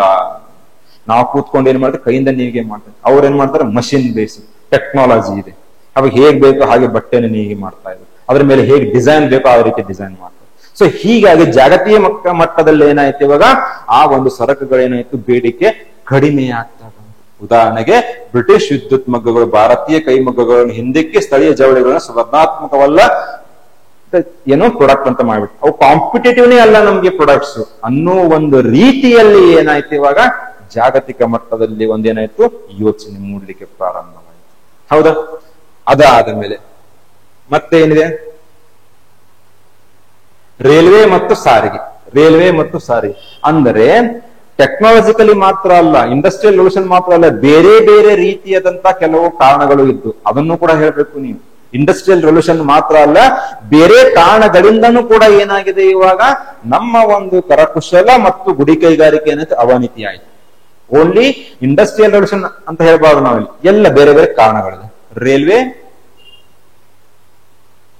ರೈಲ್ವೆ ಮತ್ತೆ ಯಾವುದು, ಸಾರಿಗೆ. 1853 ಅಲ್ಲಿ ಏನಾಗುತ್ತೆ, ಫಸ್ಟ್ ರೈಲ್ವೆ ಲೈನ್ ಹಾಕ್ತಾರೆ. ಎಲ್ಲೇ ಬಾಂಬೆ ಟು ಠಾಣೆ. ಹೇಳ್ತಾರೆ ಇವಾಗ, ಇಲ್ಲ ನಮ್ ಡೆವಲಪ್ಮೆಂಟ್ಗೋಸ್ಕರ ಬ್ರಿಟಿಷರು ಮಾಡಿದ್ರು. ನಮ್ ಡೆವಲಪ್ಮೆಂಟ್ಗೋಸ್ಕರ ಯಾಕೆ ಮಾಡಿದ್ದಾರೆ? They introduce the railway with 2 objectives. 2 ಉದ್ದೇಶಗಳಿಂದ ಅವರು ರೈಲ್ವೇಸ್ ನ ಏನ್ ಮಾಡಿದ್ರೆ ಭಾರತದಲ್ಲಿ ತಗೊಂಡ್ಬಂದ್ರು. ಒಂದೇನು, ಸರಕುಗಳನ್ನು ಸಾಗಿಸ್ಬೇಕು, ಕಚ್ಚಾ ವಸ್ತುವನ್ನು ಹಿಂಟರ್ಲ್ಯಾಂಡ್ ಇಂದ ಏನ್ ಮಾಡ್ಬೇಕು, ಇವಾಗ ಪೋರ್ಟ್ಸ್ ಗೆ ಸಾಗಿಸ್ಬೇಕು ರಾ ಮಟೀರಿಯಲ್ಸ್. ಅದಾದ್ಮೇಲೆ ಮ್ಯಾನುಫ್ಯಾಕ್ಚರ್ ಗೂಡ್ಸ್ ಬರುತ್ತೆ, ಅದನ್ನ ಮತ್ತೆ ಇವಾಗ ಮಾರ್ಕೆಟಿಗೆ ತರಿಸ್ಬೇಕು. ಅದು ಒಂದು ಉದ್ದೇಶವಾಗಿತ್ತು. ಇನ್ನೊಂದು, ನಮಗೆ ಇವಾಗ ಇತಿಹಾಸ, ಭಾರತೀಯ ಆಧುನಿಕ ಇತಿಹಾಸ ಅಂತ ನೋಡಿದ್ರೆ 1857 ದಂಗೆ ಮಾತ್ರ ನೆನಪುಕೊಡುತ್ತೆ. ಆದರೆ 1757 ಅಂದ್ರೆ ಬ್ಯಾಟಲ್ ಆಫ್ ಪ್ಲಾಸಿ ಇಂದ ಹಿಡಿದು 1857 ಭಾರತದ ಮೊದಲ ಸ್ವತಂತ್ರ ಸಂಗ್ರಾಮ ಅಂತ ನಾವು ಏನ್ ಕರಿತೀವಿ, ಆ ಒಂದು 100 ವರ್ಷಗಳ ಮಧ್ಯೆ ಏನಾಗಿತ್ತು, ಇವಾಗ ಹಲವಾರು ರೀತಿಯಾದಂತಹ ರೈತಾಪಿ ಮತ್ತೆ ಬುಡಕಟ್ಟು ದಂಗೆಗಳು ನಡೆದಿದ್ದಾವೆ. ಚಿಕ್ಕ ಪುಟ್ಟ ಅಲ್ಲಿ ಏನಾಗ್ತಾ ಇತ್ತು ಅಂದ್ರೆ ಸೀಮಿತವಾದಂತಹ ಕೆಲವೊಂದು ಪ್ರದೇಶಗಳಿಗೆ ಏನಾಗಿದ್ದವು, ಉಳ್ಕೊಂಡಿದ್ದು. ಆ ಒಂದು ದಂಗೆಗಳನ್ನ ಏನ್ ಮಾಡ್ಬೇಕು, ದಮನ ಮಾಡ್ಬೇಕು, ಸಪ್ರೆಸ್ ಮಾಡ್ಬೇಕು. ಮಾಡ್ಲಿಕ್ಕೆ ನಿಮ್ಗೆ ಏನ್ ಬೇಕು, ಟ್ರೂಪ್ಸ್ ಬೇಕು, ಆರ್ಮಿ, ಸೈನ್ಯ. ಅದನ್ನ ಎಲ್ಲ ದಂಗೆ ಆಗ್ತಾ ಇತ್ತು ಅಂದ್ರೆ ಇಮಿಡಿಯೇಟ್ ಆಗಿ ನಿಮ್ಮ ಸೈನ್ಯನ ಅಲ್ಲಿಗೆ ಏನ್ ಮಾಡ್ಬೇಕು, ನೀವು ಮೊಬಿಲೈಸ್ ಮಾಡ್ಬೇಕು, ಕಳಿಸ್ಬೇಕು. ಅದಕ್ಕೂ ಕೂಡ ರೈಲ್ವೇಸ್ ನವ್ರು ಏನ್ ಮಾಡಿದ್ರು, ತಗೊಂಡ್ಬಂದ್ರು. ಹೌದಾ? ರೈಲ್ವೆ ವಿಸ್ತರಣೆ ಏನಾಯ್ತು, ಬ್ರಿಟಿಷ್ ಸಚಿವರಿಗೆ ಗ್ರಾಮೀಣ ಮಾರುಕಟ್ಟೆಗಳಿಗೆ ಪ್ರಯಾಣ ಉಂಟು ಮಾಡಲು ಅವಕಾಶ ಮಾಡಿಕೊಟ್ಟಿತ್ತು. ಅಂದ್ರೆ ಗ್ರಾಮೀಣ ಭಾಗದಲ್ಲಿ ಅವ್ರು ಏನ್ ಮಾಡಿದ್ರು, ತಮ್ಮ ಒಂದು ಮ್ಯಾನುಫ್ಯಾಕ್ಚರ್ ಗೂಡ್ಸ್ ನ ಫ್ಲಡ್ ಮಾಡ್ಲಿಕ್ಕೆ ಪ್ರಾರಂಭ ಮಾಡಿದ್ರು. ತಂದ್ಬಿಟ್ಟು ಸುರು ಬಿಡು. ಹೌದಾ? ಉದಾಹರಣೆಗೆ 1853 ಹೊತ್ತಿಗೆ ಬ್ರಿಟಿಷ್ ಉತ್ಪನ್ನಗಳು ದೂರದ ಹಳ್ಳಿಗಳನ್ನು ತಲುಪಿದವು ಮತ್ತು ಸ್ಥಳೀಯ ಕರಕುಶಲ ವಸ್ತುಗಳ ಬೇಡಿಕೆ ಏನಾಯ್ತು, ಕಡಿಮೆ ಆಯ್ತು. ಅಂದ್ರೆ ಜನರಿಗೆ ಏನಾಯ್ತು, ಇವಾಗ ಅದು ಕಡಿಮೆ ಇದೆ. ಸುಂಕ ಕೂಡ ಭಾರತೀಯ ಒಂದು ಪ್ರಾಡಕ್ಟ್ಸ್ ಮೇಲೆ ಏನಾಯ್ತು, ಜಾಸ್ತಿ ಇತ್ತು. ಇಲ್ಲಿ ಕಡಿಮೆ ಇದೆ, ಮತ್ತೆ ವೆರೈಟೀಸ್ ಸಿಗ್ತಾ ಇದೆ. ಸೊ ಹೀಗಾಗಿ ಜನ ಏನ್ ಮಾಡ್ಬಿಟ್ರು, ಆ ಒಂದು ಭಾರತೀಯರ ಒಂದು ಪ್ರಾಡಕ್ಟ್ಸ್ ನ ಬಿಟ್ಟು ಏನ್ ಮಾಡಿದ್ರೆ, ಇವಾಗ ಬ್ರಿಟಿಷ್ ಪ್ರಾಡಕ್ಟ್ಸ್ ಜೊತೆಗೆ ಏನ್ ಮಾಡ್ತಾರೆ, ಇವಾಗ ತಮ್ಮ ಒಲವನ್ನು ತೋರಿಸಲಿಕ್ಕೆ ಪ್ರಾರಂಭ ಮಾಡಿದ್ರು. ಯಾವುದು? ಅದೇ ರೈಲ್ವೆ ಅಂಡ್ ಟ್ರಾನ್ಸ್ಪೋರ್ಟ್ ಸಿಸ್ಟಮ್ ಅಂತ ಹೇಳಿ. ಹೌದಾ? ಅದಾದ್ಮೇಲೆ ಗ್ರಾಹಕರ ಆದ್ಯತೆಗಳಲ್ಲಿ ಬದಲಾವಣೆ ಏನಾಯ್ತು, ಬ್ರಿಟಿಷ್ ಸರಕುಗಳು ಕೈಗೆಟುಕುವ ಮತ್ತು ಲಭ್ಯತೆ ಭಾರತೀಯ ಗ್ರಾಹಕರ ಸ್ಥಳೀಯ ಉತ್ಪನ್ನಗಳಿಗಿಂತ ಅವುಗಳ ಒಲವು ತೋರಲು ಕಾರಣವಾಗಿದೆ. ಅವೈಲೇಬಿಲಿಟಿ ಜಾಸ್ತಿ ಇದೆ. ಇದು ಒಂದು ಪೆನ್ ಒಂದು ಬ್ಲಾಕ್ ಕಲರ್ ಅಲ್ಲಿದೆ, ಇನ್ನೊಂದು ವೈಟ್ ಕಲರ್ ಅಲ್ಲಿದೆ. ಆದ್ರೆ ಭಾರತೀಯರು ಏನ್ ಮಾಡ್ತಾ ಇದ್ರು, ಬ್ಲಾಕ್ ಕಲರ್ ಒಂದೇ ಮಾಡ್ತಾ ಇದ್ರು. ಬೇರೆ ಬೇರೆ ಕಲರ್ಸ್, ಬೇರೆ ಬೇರೆ ಶೇಪ್, ಬೇರೆ ಬೇರೆ ಕ್ವಾಲಿಟಿದಲ್ಲಿ ಕೊಡ್ಲಿಕ್ಕೆ ಪ್ರಾರಂಭ ಮಾಡಿ. ಹೀಗಾಗಿ ಆ ಕನ್ಸ್ಯೂಮರ್ ಇಂಟ್ರೆಸ್ಟ್ ಅಂತ ನಾವ್ ಏನ್ ಕರಿತೀವಿ, ಅದರಲ್ಲಿ ಏನಾಯ್ತು, ಇವಾಗ ಬದಲಾವಣೆ. ಹೌದಾ? ಉದಾಹರಣೆ ನೋಡಿ, ಬ್ರಿಟಿಷ್ ಉಡುಪುಗಳು ಜನಪ್ರಿಯತೆಯನ್ನು ಗಳಿಸಿದವು. ಉದಾಹರಣೆಗೆ ಚಂದೇರಿ ಮತ್ತು ಬನಾರಸ್ ರೇಷ್ಮೆ ಸೀರೆ ಅಂತ ಸಾಂಪ್ರದಾಯಿಕ ಜವಳಿಗಳಿಗೆ ಏನಾಯ್ತು, ಇವಾಗ ಬೇಡಿಕೆನೆ ಕಡಿಮೆ. ಸೊ ಈ ರೀತಿಯಾಗಿ systematically they went on to commercialise the agriculture, they went on to commercialise the education system. ಎಲ್ಲವನ್ನ ವಾಣಿಜ್ಯೀಕರಣ ಮಾಡಿಬಿಟ್ಟು ನಮ್ಮ ಒಂದು ಕೈಗಾರಿಕೆ ವ್ಯವಸ್ಥೆಯನ್ನು ಅವ್ರು ಏನ್ ಮಾಡಿದ್ರು, ಸಿಸ್ಟಮ್ಯಾಟಿಕಲಿ ಡಿಸ್ಟ್ರಾಯ್ ಮಾಡ್ತಾರೆ. ಸೊ ಇಂಡಸ್ಟ್ರಿಯಲ್ ರೆವಲ್ಯೂಷನ್ ಜೊತೆಗೆ ಏನಾಗಿತ್ತು, ಇವಾಗ ಕೈಗಾರಿಕಾ ಕ್ರಾಂತಿ ಜೊತೆಗೆ ಬೇರೆ ಬೇರೆ ಕಾರಣಗಳಿಂದ ಏನಾಯ್ತು, ಭಾರತದ ಕರಕುಶಲ ಮತ್ತು ಗುಡಿ ಕೈಗಾರಿಕೆ ಏನಾಗುತ್ತೆ, ಇವಾಗ ಅವನತಿ ಹೊಂದಲು ಪ್ರಾರಂಭ. ಇಷ್ಟು ಪಾಯಿಂಟ್ ಎಕ್ಸ್ಪ್ಲೇನ್ ಮಾಡಿ ಉಪಸಂಹಾರದಲ್ಲಿ ಏನ್ ಮಾಡಿ, ಕೈಗಾರಿಕಾ ಕ್ರಾಂತಿಯು ಭಾರತೀಯ ಸಮಾಜಕ್ಕೆ ವಿಶೇಷವಾಗಿ ಗುಡಿ ಕೈಗಾರಿಕೆಗಳ ಮೇಲೆ ಶಾಶ್ವತ ಹಾನಿಯನ್ನು ಉಂಟು ಮಾಡಿದೆ. ಬ್ಯಾಟಲ್ ಆಫ್ ಪ್ಲಾಸಿಗೆ ಒಬ್ಬ ಹಿಸ್ಟೋರಿಯನ್ ಹೇಳ್ತಾರೆ, battle of Plassey is called the night of eternal gloom. ಅಂದರೆ ಪ್ಲಾಸಿ ಕದನವಾದ ಮೇಲೆ ಏನಾದ್ರು ರಾಜಕೀಯವಾಗಿ ಪ್ರಬಲರಾದ್ರು ಬ್ರಿಟಿಷರು. ಯಾವಾಗ ರಾಜಕೀಯವಾಗಿ ಪ್ರಬಲರಾಗ್ತಾರಲ್ಲ, ಅವಾಗ ಭಾರತದ ಮೇಲೆ ಶಾಶ್ವತವಾದಂತಹ ಒಂದು ಕಗ್ಗತ್ತಲು ಬೀರ್ತಂತೆ. ಎಲ್ಲಿವರೆಗೂ? 1947 ಶಾಶ್ವತವಾಗಿ ಹಾನಿ ಉಂಟು ಮಾಡಿದ್ರು. ಹೌದಾ? ಅವುಗಳ ಪ್ರಾಮುಖ್ಯತೆಯನ್ನು ಗಮನಿಸಿ ನೋಡಿ, ಪಾಸಿಟಿವ್ ಅಂದ್ರೆ ಫ್ಯೂಚರಿಸ್ಟಿಕ್ ಇಲ್ಲಿ ನಿಮ್ದು ಉಪಸಂಹಾರ. ಅವುಗಳ ಪ್ರಾಮುಖ್ಯತೆಯನ್ನು ಗಮನಿಸಿದ ನಮ್ಮ ಸಂವಿಧಾನದ ರಚನಾಕಾರರು ಏನ್ ಮಾಡಿದ್ರು, ಇವಾಗ ಗ್ರಾಮೀಣ ಪ್ರದೇಶಗಳಲ್ಲಿ ಗುಡಿ ಕೈಗಾರಿಕೆಗಳನ್ನು ಉತ್ತೇಜಿಸಲು ಸಂವಿಧಾನದಲ್ಲಿ ಏನ್ ಮಾಡಿದರೆ 43ನೇ ವಿಧಿಯನ್ನು ಸೇರ್ಪಡೆಯನ್ನ ಮಾಡಿದರು. ಹೌದಾ? ಇವಾಗ ಹಾನಿ ಉಂಟು ಮಾಡಿ ಹೋಗಿದ್ದಾರೆ. ಬ್ರಿಟಿಷರು ಭಾರತಕ್ಕೆ ಬರೋಕ್ಕಿಂತ ಮುಂಚೆ ಏನಾಗಿತ್ತು, ಇವಾಗ India's contribution to the world GDP, gross domestic product ಅಂತ ನಾವ್ ಏನ್ ಕರಿತೀವಲ್ಲ, ಅರೌಂಡ್ ಇಟ್ ವಾಸ್ 25%. 25% ನಾವು ವರ್ಲ್ಡ್ GDP ಕಾಂಟ್ರಿಬ್ಯೂಟ್ ಮಾಡ್ತಾ ಇದ್ವಿ. But when the British left India, it came down to less than 2%. More than 45 trillion euros or pounds were looted from India. ಆ ರೀತಿಯಾಗಿ ಶಾಶ್ವತವಾಗಿ ಹಾನಿಯನ್ನು ಉಂಟು ಮಾಡಿ ಹೋಗ್ಬಿಟ್ರು. ಆ ಹಾನಿಗೆ ನಾವೇನ್ ಮಾಡ್ಬೇಕು, ಇವಾಗ ದಾರಿಯನ್ನು ಕಂಡ್ಕೊಬೇಕು, ಅದನ್ನ ನಾವು ಸರಿಪಡಿಸಬೇಕು. ಅದಕ್ಕೆ ನಮ್ಮ ಒಂದು ಸಂವಿಧಾನಿಕ ರಚನಾಕಾರರು ಏನ್ ಮಾಡಿದ್ರು, ಅದನ್ನ 43ನೇ ವಿಧಿಯನ್ನ ಸೇರ್ಪಡೆ ಮಾಡಿದ್ರು. ಏನಕ್ಕೆ? ಗುಡಿ ಕೈಗಾರಿಕೆಯನ್ನ ಮತ್ತೆ ರೀಡೆವಲಪ್ ಮಾಡಬೇಕು, ಆ ಗ್ರಾಮೀಣ ಪ್ರದೇಶಗಳು ಏನಾಗಬೇಕು ಮತ್ತೆ ಡೆವಲಪ್ ಆಗ್ಬೇಕು ಅನ್ನೋದಕ್ಕೋಸ್ಕರ ಈ ರೀತಿಯಾಗಿ ಫ್ಯೂಚರಿಸ್ಟಿಕ್ ಆಗಿ ಏನ್ ಮಾಡಿ ಇವಾಗ ನಿಮ್ಮ ಒಂದು ಉಪಸಂಹಾರದಲ್ಲಿ. ಹೌದಾ? ಸೊ 2024ರಲ್ಲಿ ಬಂದಂತ ಇನ್ನೊಂದು ಪ್ರಶ್ನೆ ಬಗ್ಗೆ ಡಿಸ್ಕಸ್ ಮಾಡೋಣ. ಪ್ರಶ್ನೆ ಏನಿದೆ? ವರ್ಲ್ಡ್ ಹಿಸ್ಟ್ರಿ ಮೇಲಿದೆ ನೋಡಿ. ಯಾವುದು? ಫಸ್ಟ್ ವರ್ಲ್ಡ್ ವಾರ್ ಇದೆ, ಸೆಕೆಂಡ್ ವರ್ಲ್ಡ್ ವಾರ್ ಯಾಕಾಯ್ತು, ಆ ಒಂದು ಜಾಗತಿಕ ಮಹಾಯುದ್ಧದಿಂದ ಏನಾದರೂ ಕೆಲವೊಂದು ಪರಿಣಾಮ ಬೀರ್ತ ಅದನ್ನೋದನ್ನು ಕೇಳ್ತಾರೆ. ಹೌದಾ? ಇವಾಗೇನು, how far it is correct to say that first world war was fought essentially for the preservation of balance of power. ಪ್ರಶ್ನೆಯನ್ನ ಅಂಡರ್ಸ್ಟ್ಯಾಂಡ್ ಮಾಡ್ಕೊಳ್ಳಿ, ಯಾಕಂದ್ರೆ ನಿಮ್ ಕನ್ನಡದಲ್ಲಿ ಅಲ್ಲಿ ಏನೋ ಪ್ರಶ್ನೆ ಇರೋದಿಲ್ಲ. ಏನಿದೆ? ಮೊದಲನೇ ಮಹಾಯುದ್ಧ ಅಥವಾ ಜಾಗತಿಕ ಯುದ್ಧ ಮೂಲಭೂತವಾಗಿ ಅಧಿಕಾರ ಸಮತೋಲನವನ್ನು ಕಾಯ್ದುಕೊಳ್ಳುವುದಕ್ಕಾಗಿ ನಡೆಯಿತು ಎಂದು ಹೇಳುವುದು ಎಷ್ಟರ ಮಟ್ಟಿಗೆ ಸರಿ? ಇಲ್ಲಿ ಕೂಡ ಇದೇನು ಒಪಿನಿಯನ್ ಬೇಸ್ಡ್. ಹೌದು ಅಂತ ಸ್ಟಾರ್ಟ್ ಮಾಡ್ಬೋದು. ಏನಂತ? ಹೌದು, ಮಹಾಯುದ್ಧ ಏನಾಯ್ತು, ಒಂದು ಅಧಿಕಾರ ಸಮತೋಲನ ಕಾಯ್ದುಕೊಳ್ಳೋದಕ್ಕೆ ಆಯ್ತು ಅಂತ ಸ್ಟಾರ್ಟ್ ಮಾಡುವಾಗಿಲ್ಲ ನೀವಲ್ಲಿ. ಸೊ ಉತ್ತರಿಸುವ ವಿಧಾನ ಏನಾಗಬೇಕು? ಚೇಂಜ್ ಆಗಲಿ. ಏನಿರ್ಬೇಕು? ಮೊದಲನೇ ಮಹಾಯುದ್ಧದ ಬಗ್ಗೆ ಸಂಕ್ಷಿಪ್ತವಾಗಿ ಉಲ್ಲೇಖಿಸುವ ಮೂಲಕ ನಿಮ್ಮ ಉತ್ತರವನ್ನ ಪ್ರಾರಂಭಿಸಿ. ಯಾವಾಗಿಂದ ಪ್ರಾರಂಭ ಆಯ್ತು, ಯಾವಾಗ ಮುಕ್ತಾಯಗೊಂಡಿತು, ಹೌದಾ, ಯಾರ್ಯಾರಲ್ಲಿ ಭಾಗವಹಿಸೋದು, ಅದನ್ನು ಕೂಡ ನೀವು ಏನ್ ಮಾಡ್ಬೋದು ಅಲ್ಲಿ ಮೆನ್ಷನ್ ಮಾಡಿ. ಟ್ರಿಪಲ್ ಎಂಟಿಟಿ, ಟ್ರಿಪಲ್ ಅಲೈನ್ಸ್ ಅಂತ ಕರಿತೀವಿ ನಾವಲ್ಲಿ, ಹೌದಾ, ಅದ್ರ ಬಗ್ಗೆ ಉಲ್ಲೇಖ ಮಾಡಿ. ಅದಾದ ನಂತರ ಅಧಿಕಾರದ ಸಮತೋಲನವನ್ನು ಕಾಪಾಡಿಕೊಳ್ಳುವುದು ಎಂಬ ಅಂಶವನ್ನ ಗಮನದಲ್ಲಿಟ್ಟುಕೊಂಡು ಮಹಾಯುದ್ಧದ ಕಾರಣಗಳನ್ನು ನೀಡಿ ಮತ್ತು ಇತರ ಅಂಶಗಳನ್ನು ಸಹ ತಿಳಿಸಿ. ಹೌದು, ಆ ಬ್ಯಾಲೆನ್ಸ್ ಏನಿದೆಯಲ್ಲ, ಯಾವುದು ಬ್ಯಾಲೆನ್ಸ್ ಆಫ್ ಪವರ್, ಅದನ್ನು ಗಮನದಲ್ಲಿಟ್ಕೊಳ್ಬೇಕು. ಅದರ ಜೊತೆಗೆ ಇತರ ಅಂಶಗಳನ್ನು ತಿಳಿಸಬೇಕು. ಯಾಕೆ ಇಲ್ಲಿ ಒಪಿನಿಯನ್ ಕೇಳಿದರೆ, ಬ್ಯಾಲೆನ್ಸ್ ಆಫ್ ಪವರ್ ನ ಮೇಂಟೈನ್ ಮಾಡ್ಲಿಕ್ಕೆ ಮಾತ್ರ ಆಗೋದಿಲ್ಲ, ಅದು ಬೇರೆ ಬೇರೆ ರೀತಿಯಾದಂತಹ ಹಲವಾರು ಕಾರಣಗಳಿತ್ತು. ಆ ಕಾರಣಗಳನ್ನ ನೀವೇನ್ ಮಾಡಿ ಇಲ್ಲಿ ತಿಳಿಸ್ಬೇಕು. ಹೌದಾ, ನಿಮ್ಮ ವಾದಗಳನ್ನು ಸಂಕ್ಷಿಪ್ತಗೊಳಿಸುವ ಮೂಲಕ ನಿಮ್ಮ ಉತ್ತರವನ್ನ ಏನ್ ಮಾಡಿ ಕೊನೆಗೊಳಿಸಿ. ಇಲ್ಲಿ ಅವ್ರು ಏನ್ ಹೇಳಿದ್ದಾರೆ, 250 ಪದಗಳಲ್ಲಿ ಉತ್ತರಿಸಿ. ಹಾಗಿದ್ದ ಮೇಲೆ ಒಂದು ಬ್ಯಾಲೆನ್ಸ್ ಆಫ್ ಪವರ್ ನ ಮೇಂಟೈನ್ ಮಾಡ್ಲಿಕ್ಕೆ ಇರಬಹುದು, ಅದ್ರ ಜೊತೆಗೆ ಬೇರೆ ಕಾರಣಗಳಿಂದ ಏನಾಗಿದೆ ಇಲ್ಲಿ ಮೊದಲ ಮಹಾಯುದ್ಧ ಅಥವಾ ಜಾಗತಿಕ ಯುದ್ಧ ಆಗುತ್ತೆ ಅನ್ನೋ ಒಂದು ರೀತಿಯಲ್ಲಿ ನಿಮ್ಮ ಆನ್ಸರ್ನ ಏನ್ ಮಾಡೋಕೆ ಇಲ್ಲಿ ಪ್ರೆಸೆಂಟ್ ಮಾಡ್ಬೇಕು. ಸೊ ಪೀಠಿಕೆಯಲ್ಲಿ ಏನಿರ್ಬೇಕು, ಹಾಗಿದ್ಮೇಲೆ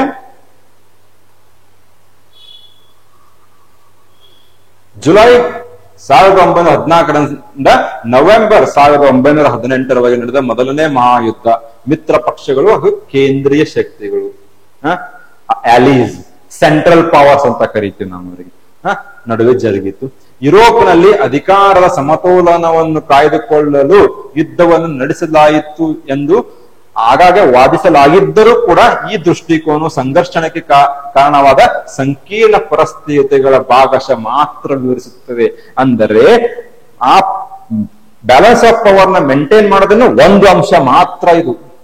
ಆದ್ರೆ ಮೊದಲನೇ ಜಾಗತಿಕ ಯುದ್ಧ ಆಗಲಿಕ್ಕೆ ಏನಾಗಿದೆ, ಬೇರೆ ಬೇರೆ ರೀತಿಯಾದಂತ ಕಾರಣಗಳು ಇದಾವೆ ಅಂತ ಹೇಳ್ಬಿಟ್ಟು ನೀವೇನ್ ಮಾಡಿ ಪೀಠಿಕೆಯಲ್ಲಿ ಹೇಳ್ಬಿಡಿ. It is not only to maintain the balance of power, there are other reasons due to which there was an outbreak of the first world war. ಈ ರೀತಿಯಾದಂತಹ ಇದೇನ್ಬಿಟ್ಟು ಪೀಠಿಕೆಯಲ್ಲಿ ತಿಳಿಸ್ಬಿಟ್ಟು ಅವಾಗ ಏನಾಗುತ್ತೆ ವ್ಯಾಲ್ಯುವೇಟರ್ ಗೊತ್ತಾಗ್ಬಿಡುತ್ತೆ. ಹೌದು, ಇವ್ರು ಕ್ವಶನ್ ಬೇಡಿಕೆ ಏನಾಗಿದೆ ಸರಿಯಾಗಿ ತಿಳ್ಕೊಂಡಿದ್ದಾನೆ ಆಕಾಂಕ್ಷಿ ಅಂತ ಹೇಳಿ. ಹೌದಾ? ಮುಖ್ಯ ಭಾಗದಲ್ಲಿ ಅಧಿಕಾರ ಸಮತೋಲನವು ಒಂದು ಭಾಗ, ಒಂದು ಕಾರಣ ಮಾತ್ರ ಇದು. ಅದು ಅಧಿಕಾರ ಸಮತೋಲನವನ್ನು ಕಾಯ್ದುಕೊಳ್ಳುವುದೇನಿದೆ ಇದು ಒಂದು ಕಾರಣ. ಸಮತೋಲನಕ್ಕಾಗಿ ಮೈತ್ರಿಗಳಾಗಲಕ್ಕೆ ಬರಲಿ. ಹೀಗೆ ಯುರೋಪಿನಲ್ಲಿ ಏನಾಯ್ತು, ಅಧಿಕಾರ ಸಮತೋಲನವನ್ನು ಕಾಯ್ದುಕೊಳ್ಳಲು ಮೈತ್ರಿಗಳನ್ನು ರಚಿಸಲಾಯಿತು. ಏನು ಅಲೈನ್ಸಸ್ ಅಂತ ನಾವು ಫಾರ್ಮೇಶನ್ ಆಫ್ ಅಲೈನ್ಸಸ್. ಉದಾಹರಣೆಗೆ ರಷ್ಯಾ ಮತ್ತು ಫ್ರಾನ್ಸ್ ನ ಹೆಚ್ಚುತ್ತಿರುವ ಪ್ರಭಾವವನ್ನು ಎದುರಿಸಲು ಜರ್ಮನಿ ಟ್ರಿಪಲ್ ಅಲೈನ್ಸ್ ಅನ್ನು ರಚಿಸಿತು. ಫ್ರಾನ್ಸ್ ಮತ್ತು ಜರ್ಮನಿಗೆ ಏನಿತ್ತು ಕಾಂಪಿಟೇಷನ್ ಯಾವಾಗಲೂ ಇದ್ದೇ ಇದೆ. ಹೌದಾ? ಇವಾಗ ಏನಾಗಿದೆ, ಇವಾಗ ರಷ್ಯಾ ಮತ್ತೆ ಫ್ರಾನ್ಸ್ ನಿಂದ ಅವು ತಮ್ಮ ಪ್ರಭಾವವನ್ನು ಹೆಚ್ಚಿಗೆ ಆಗ್ತಾ ಇದೆ ಯುರೋಪ್ನಲ್ಲಿ. ಇದನ್ನ ಹೇಗಾದ್ರೂ ಮಾಡಿ ತಡಿಬೇಕು. ಹೌದಾ? ತಡಿಬೇಕಂದ್ರೆ ಏನ್ ಮಾಡ್ಬೇಕು, ಇವಾಗ ನಾವು ಬೇರೆಯವರ ಜೊತೆಗೆ ಏನ್ ಮಾಡ್ಬೇಕು, ಒಂದು ಮೈತ್ರಿಯನ್ನ ಮಾಡ್ಕೊಳ್ಬೇಕು. ಡೈರೆಕ್ಟ್ ಆಗಿ ಹೋಗ್ಬಿಟ್ಟು ನಾವೇನ್ ಮಾಡ್ತೀವಿ, ಡೈರೆಕ್ಟ್ ಆಗಿ ನಾವು ಅಟ್ಯಾಕ್ ಮಾಡ್ಲಿಕ್ಕೆ ಆಗುತ್ತೆ. ಆ ಮೈತ್ರಿಗಳಾಗ್ಲಿಕ್ಕೆ ಪ್ರಾರಂಭವಾಯಿತು. ಅಲಯನ್ಸಸ್ ಅಂತ ನಾವೇನ್ ಕರಿತೀವಲ್ಲ, ಆ ಅಲಯನ್ಸಸ್ ಆಗ್ಲಿಕ್ಕೆ ಪ್ರಾರಂಭ. ಜರ್ಮನಿಯ ಉದಯ ಮತ್ತು ಯುರೋಪಿನ ಪ್ರತಿಕ್ರಿಯೆ. ಜರ್ಮನಿ ಡೇ ಬೈ ಡೇ ಏನಾಗ್ತಾ ಇದೆ, ಡೆವಲಪ್ ಆಗ್ತಾ ಇದೆ. ಅಭಿವೃದ್ಧಿ ಜಾಸ್ತಿ ಆಗ್ತಾ ಇದೆ.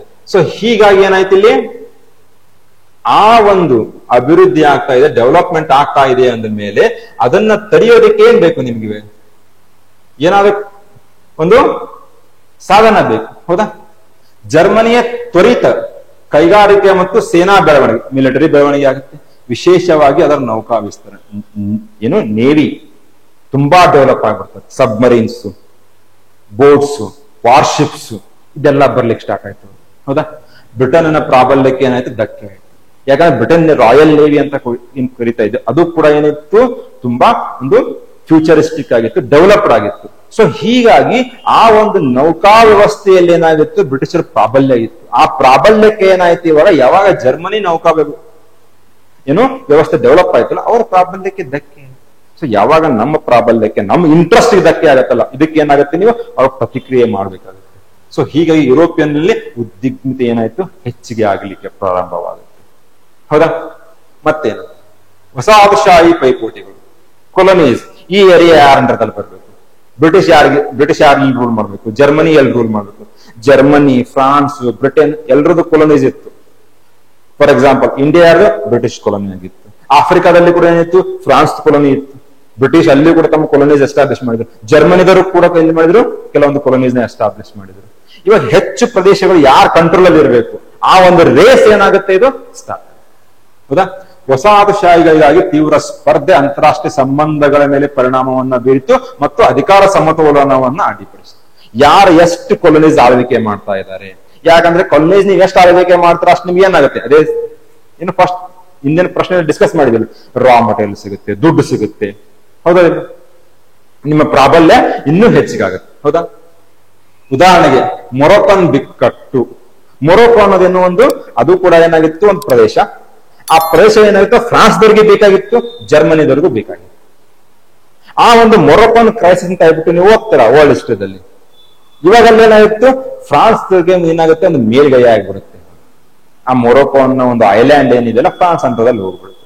ಈ ರೀತಿಯಾದಂತಹ ಒಂದು ರೇಸ್ ಏನಾಯ್ತು, ಆ ಒಂದು ಸಮತೋಲನ ಬ್ಯಾಲೆನ್ಸ್ ಆಫ್ ಪವರ್ ಏನಿತ್ತಲ್ಲ, ಅದಕ್ಕೆ ಏನಾಗುತ್ತೆ, ಇವಾಗ ಧಕ್ಕೆ ಆಗಿಬಿಡುತ್ತೆ. ಸೊ ಆ ಬ್ಯಾಲೆನ್ಸ್ ಆಫ್ ಪವರ್ ನ ಮೇಂಟೈನ್ ಮಾಡ್ಲಿಕ್ಕೆ ಏನಾಯ್ತು, ಫಸ್ಟ್ ವರ್ಲ್ಡ್ ವಾರ್. ಹೌದಾ? ಜಸ್ಟಿಫೈ ಆಗ್ಬಿಟ್ಟು ನಿಮ್ಮ ಆರ್ಗ್ಯುಮೆಂಟ್. ಅಂದ್ರೆ ಉದಾಹರಣೆಗಳನ್ನು ನೀಡಿ. ಮತ್ತೇನಿದೆ, ಫ್ರಾನ್ಸ್ನ ಸೇಡಿನ ಬಯಕೆ. 1871ರಲ್ಲಿ ಫ್ರಾಂಕೋ ಪ್ರೂಸಿಯನ್ ವಾರ್ ಯುದ್ಧದಲ್ಲಿ ಸೋಲಿನಿಂದ ಪ್ರೇರಿಸಲ್ಪಟ್ಟ ಫ್ರಾನ್ಸ್ ಜರ್ಮನಿಯ ಅಧಿಕಾರವನ್ನು ನಿಗ್ರಹಿಸಲು ಮತ್ತು ಕಳೆದು ಹೋದ ಕೆಲವೊಂದು ಪ್ರದೇಶಗಳು, ಅಂದ್ರೆ ಫ್ರಾಂಕೋ ಪ್ರೂಸಿಯನ್ ವಾರ್ ಅಂತ ಹೇಳ್ಬಿಟ್ಟು 1871ದಲ್ಲಿ ನಡೆಯುತ್ತೆ. ಅಲ್ಲೇನಾಗುತ್ತೆ, ಫ್ರಾನ್ಸ್ ಕೆಲವೊಂದು ಪ್ರದೇಶಗಳನ್ನ ಸೋತಿದ್ದಕ್ಕೆ ಜರ್ಮನಿಗೆ ಬಿಟ್ಟು ಕೊಡುವಂತ ಪರಿಸ್ಥಿತಿ ಬಂದ್ಬಿಡುತ್ತೆ. ಫಾರ್ ಎಕ್ಸಾಂಪಲ್ ಲೊರೇನ್ ಅಂತ ಹೇಳ್ಬಿಟ್ಟು ಒಂದು ಪ್ರದೇಶ, ಆಲ್ಸಸ್ ಅಂತ ಹೇಳ್ಬಿಟ್ಟು ಒಂದು ಪ್ರದೇಶ. ಈ ಪ್ರದೇಶಗಳನ್ನ ಏನಾಗಿತ್ತು, ಆ ಫ್ರಾಂಕೋ ಪ್ರೂಸಿಯನ್ ವಾರದಲ್ಲಿ ಫ್ರಾನ್ಸ್ ಅವರು ಸೋತಿದ್ದಕ್ಕೆ ಏನಾಗಿತ್ತು, ಜರ್ಮನಿಗೆ ಬಿಟ್ಕೊಟ್ಟಿದ್ರು. ಇವಾಗ ಸೋತಿದ್ದೀವಿ, ಹೇಗಾದ್ರೂ ಮಾಡಿ ರಿವೆಂಜ್ ತೀರಿಸ್ಕೊಳ್ಬೇಕು, ನಾವು ಕಳೆದುಕೊಂಡಂತ ಪ್ರದೇಶಗಳನ್ನ ಏನ್ ಮಾಡಬೇಕು, ವಾಪಸ್ ಪಡ್ಕೊಳ್ಬೇಕು. ಸೊ ಈ ರೀತಿಯಾದಂತ ಥಾಟ್ ಪ್ರೊಸೆಸ್ ಏನಾಗುತ್ತೆ, ಬಿಲ್ಡ್ ಆಗುತ್ತೆ. ಸೊ ಅದರಿಂದ ಏನಾಯ್ತು, ಮರಳಿ ಪಡೆಯಲು ರಷ್ಯಾ ಮತ್ತು ಬ್ರಿಟನ್ ಒಂದಿಗೆ ಮೈತ್ರಿ ಮಾಡಿಕೊಂಡಿತ್ತು. ಯಾವುದು, ಫ್ರಾನ್ಸ್. ರಷ್ಯಾ ಬ್ರಿಟನ್ ಏನಾಗುತ್ತೆ, ಮೈತ್ರಿ ಮಾಡ್ಕೊಳ್ತಾರೆ. ಅದ್ಯಾವುದು, ಸಮತೋಲನಕ್ಕಾಗಿ ಮೈತ್ರಿಗಳಾಗ್ತಾರೆ. ಕಳೆದುಕೊಂಡಂತ ಪ್ರದೇಶಗಳನ್ನ ವಾಪಸ್ ತಗೊಳ್ಳಕ್ಕೆ ಏನಾಯ್ತು, ಮೈತ್ರಿಗಳಾಯ್ತು. ಹೌದಾ? ಅದಾದ ನಂತರ ಸಾಮ್ರಾಜ್ಯಗಳ ರಕ್ಷಣೆ. ಬ್ರಿಟಿಷ್ ಸಾಮ್ರಾಜ್ಯ, ಫ್ರಾನ್ಸ್ ಸಾಮ್ರಾಜ್ಯ, ನಮ್ಮ ಒಂದು ಇಂಟ್ರೆಸ್ಟ್ ನಾವೇನ್ ಮಾಡ್ಬೇಕು, ಇವಾಗ ರಕ್ಷಣೆಯನ್ನ ಮಾಡ್ಬೇಕು. ಪ್ರಮುಖ ಶಕ್ತಿಗಳು ವಿಶೇಷವಾಗಿ ಬ್ರಿಟನ್ ತಮ್ಮ ಸಾಮ್ರಾಜ್ಯ ರಕ್ಷಿಸಲು ಮತ್ತು ಯುರೋಪ್ನಲ್ಲಿ ಜರ್ಮನ್ ಪ್ರಾಬಲ್ಯವನ್ನು ತಡೆಯಲು ಯುದ್ಧದಲ್ಲಿ ಭಾಗವಹಿಸಿದರು. ಯಾಕಂದ್ರೆ ಜರ್ಮನಿ ಡೇ ಬೈ ಡೇ ಏನಾಗ್ತಾ ಇದೆ, ಡೆವಲಪ್ ಆಗ್ತಾ ಇದೆ, ಅಗ್ರೆಸಿವ್ ಆಗ್ತಾ ಇದೆ.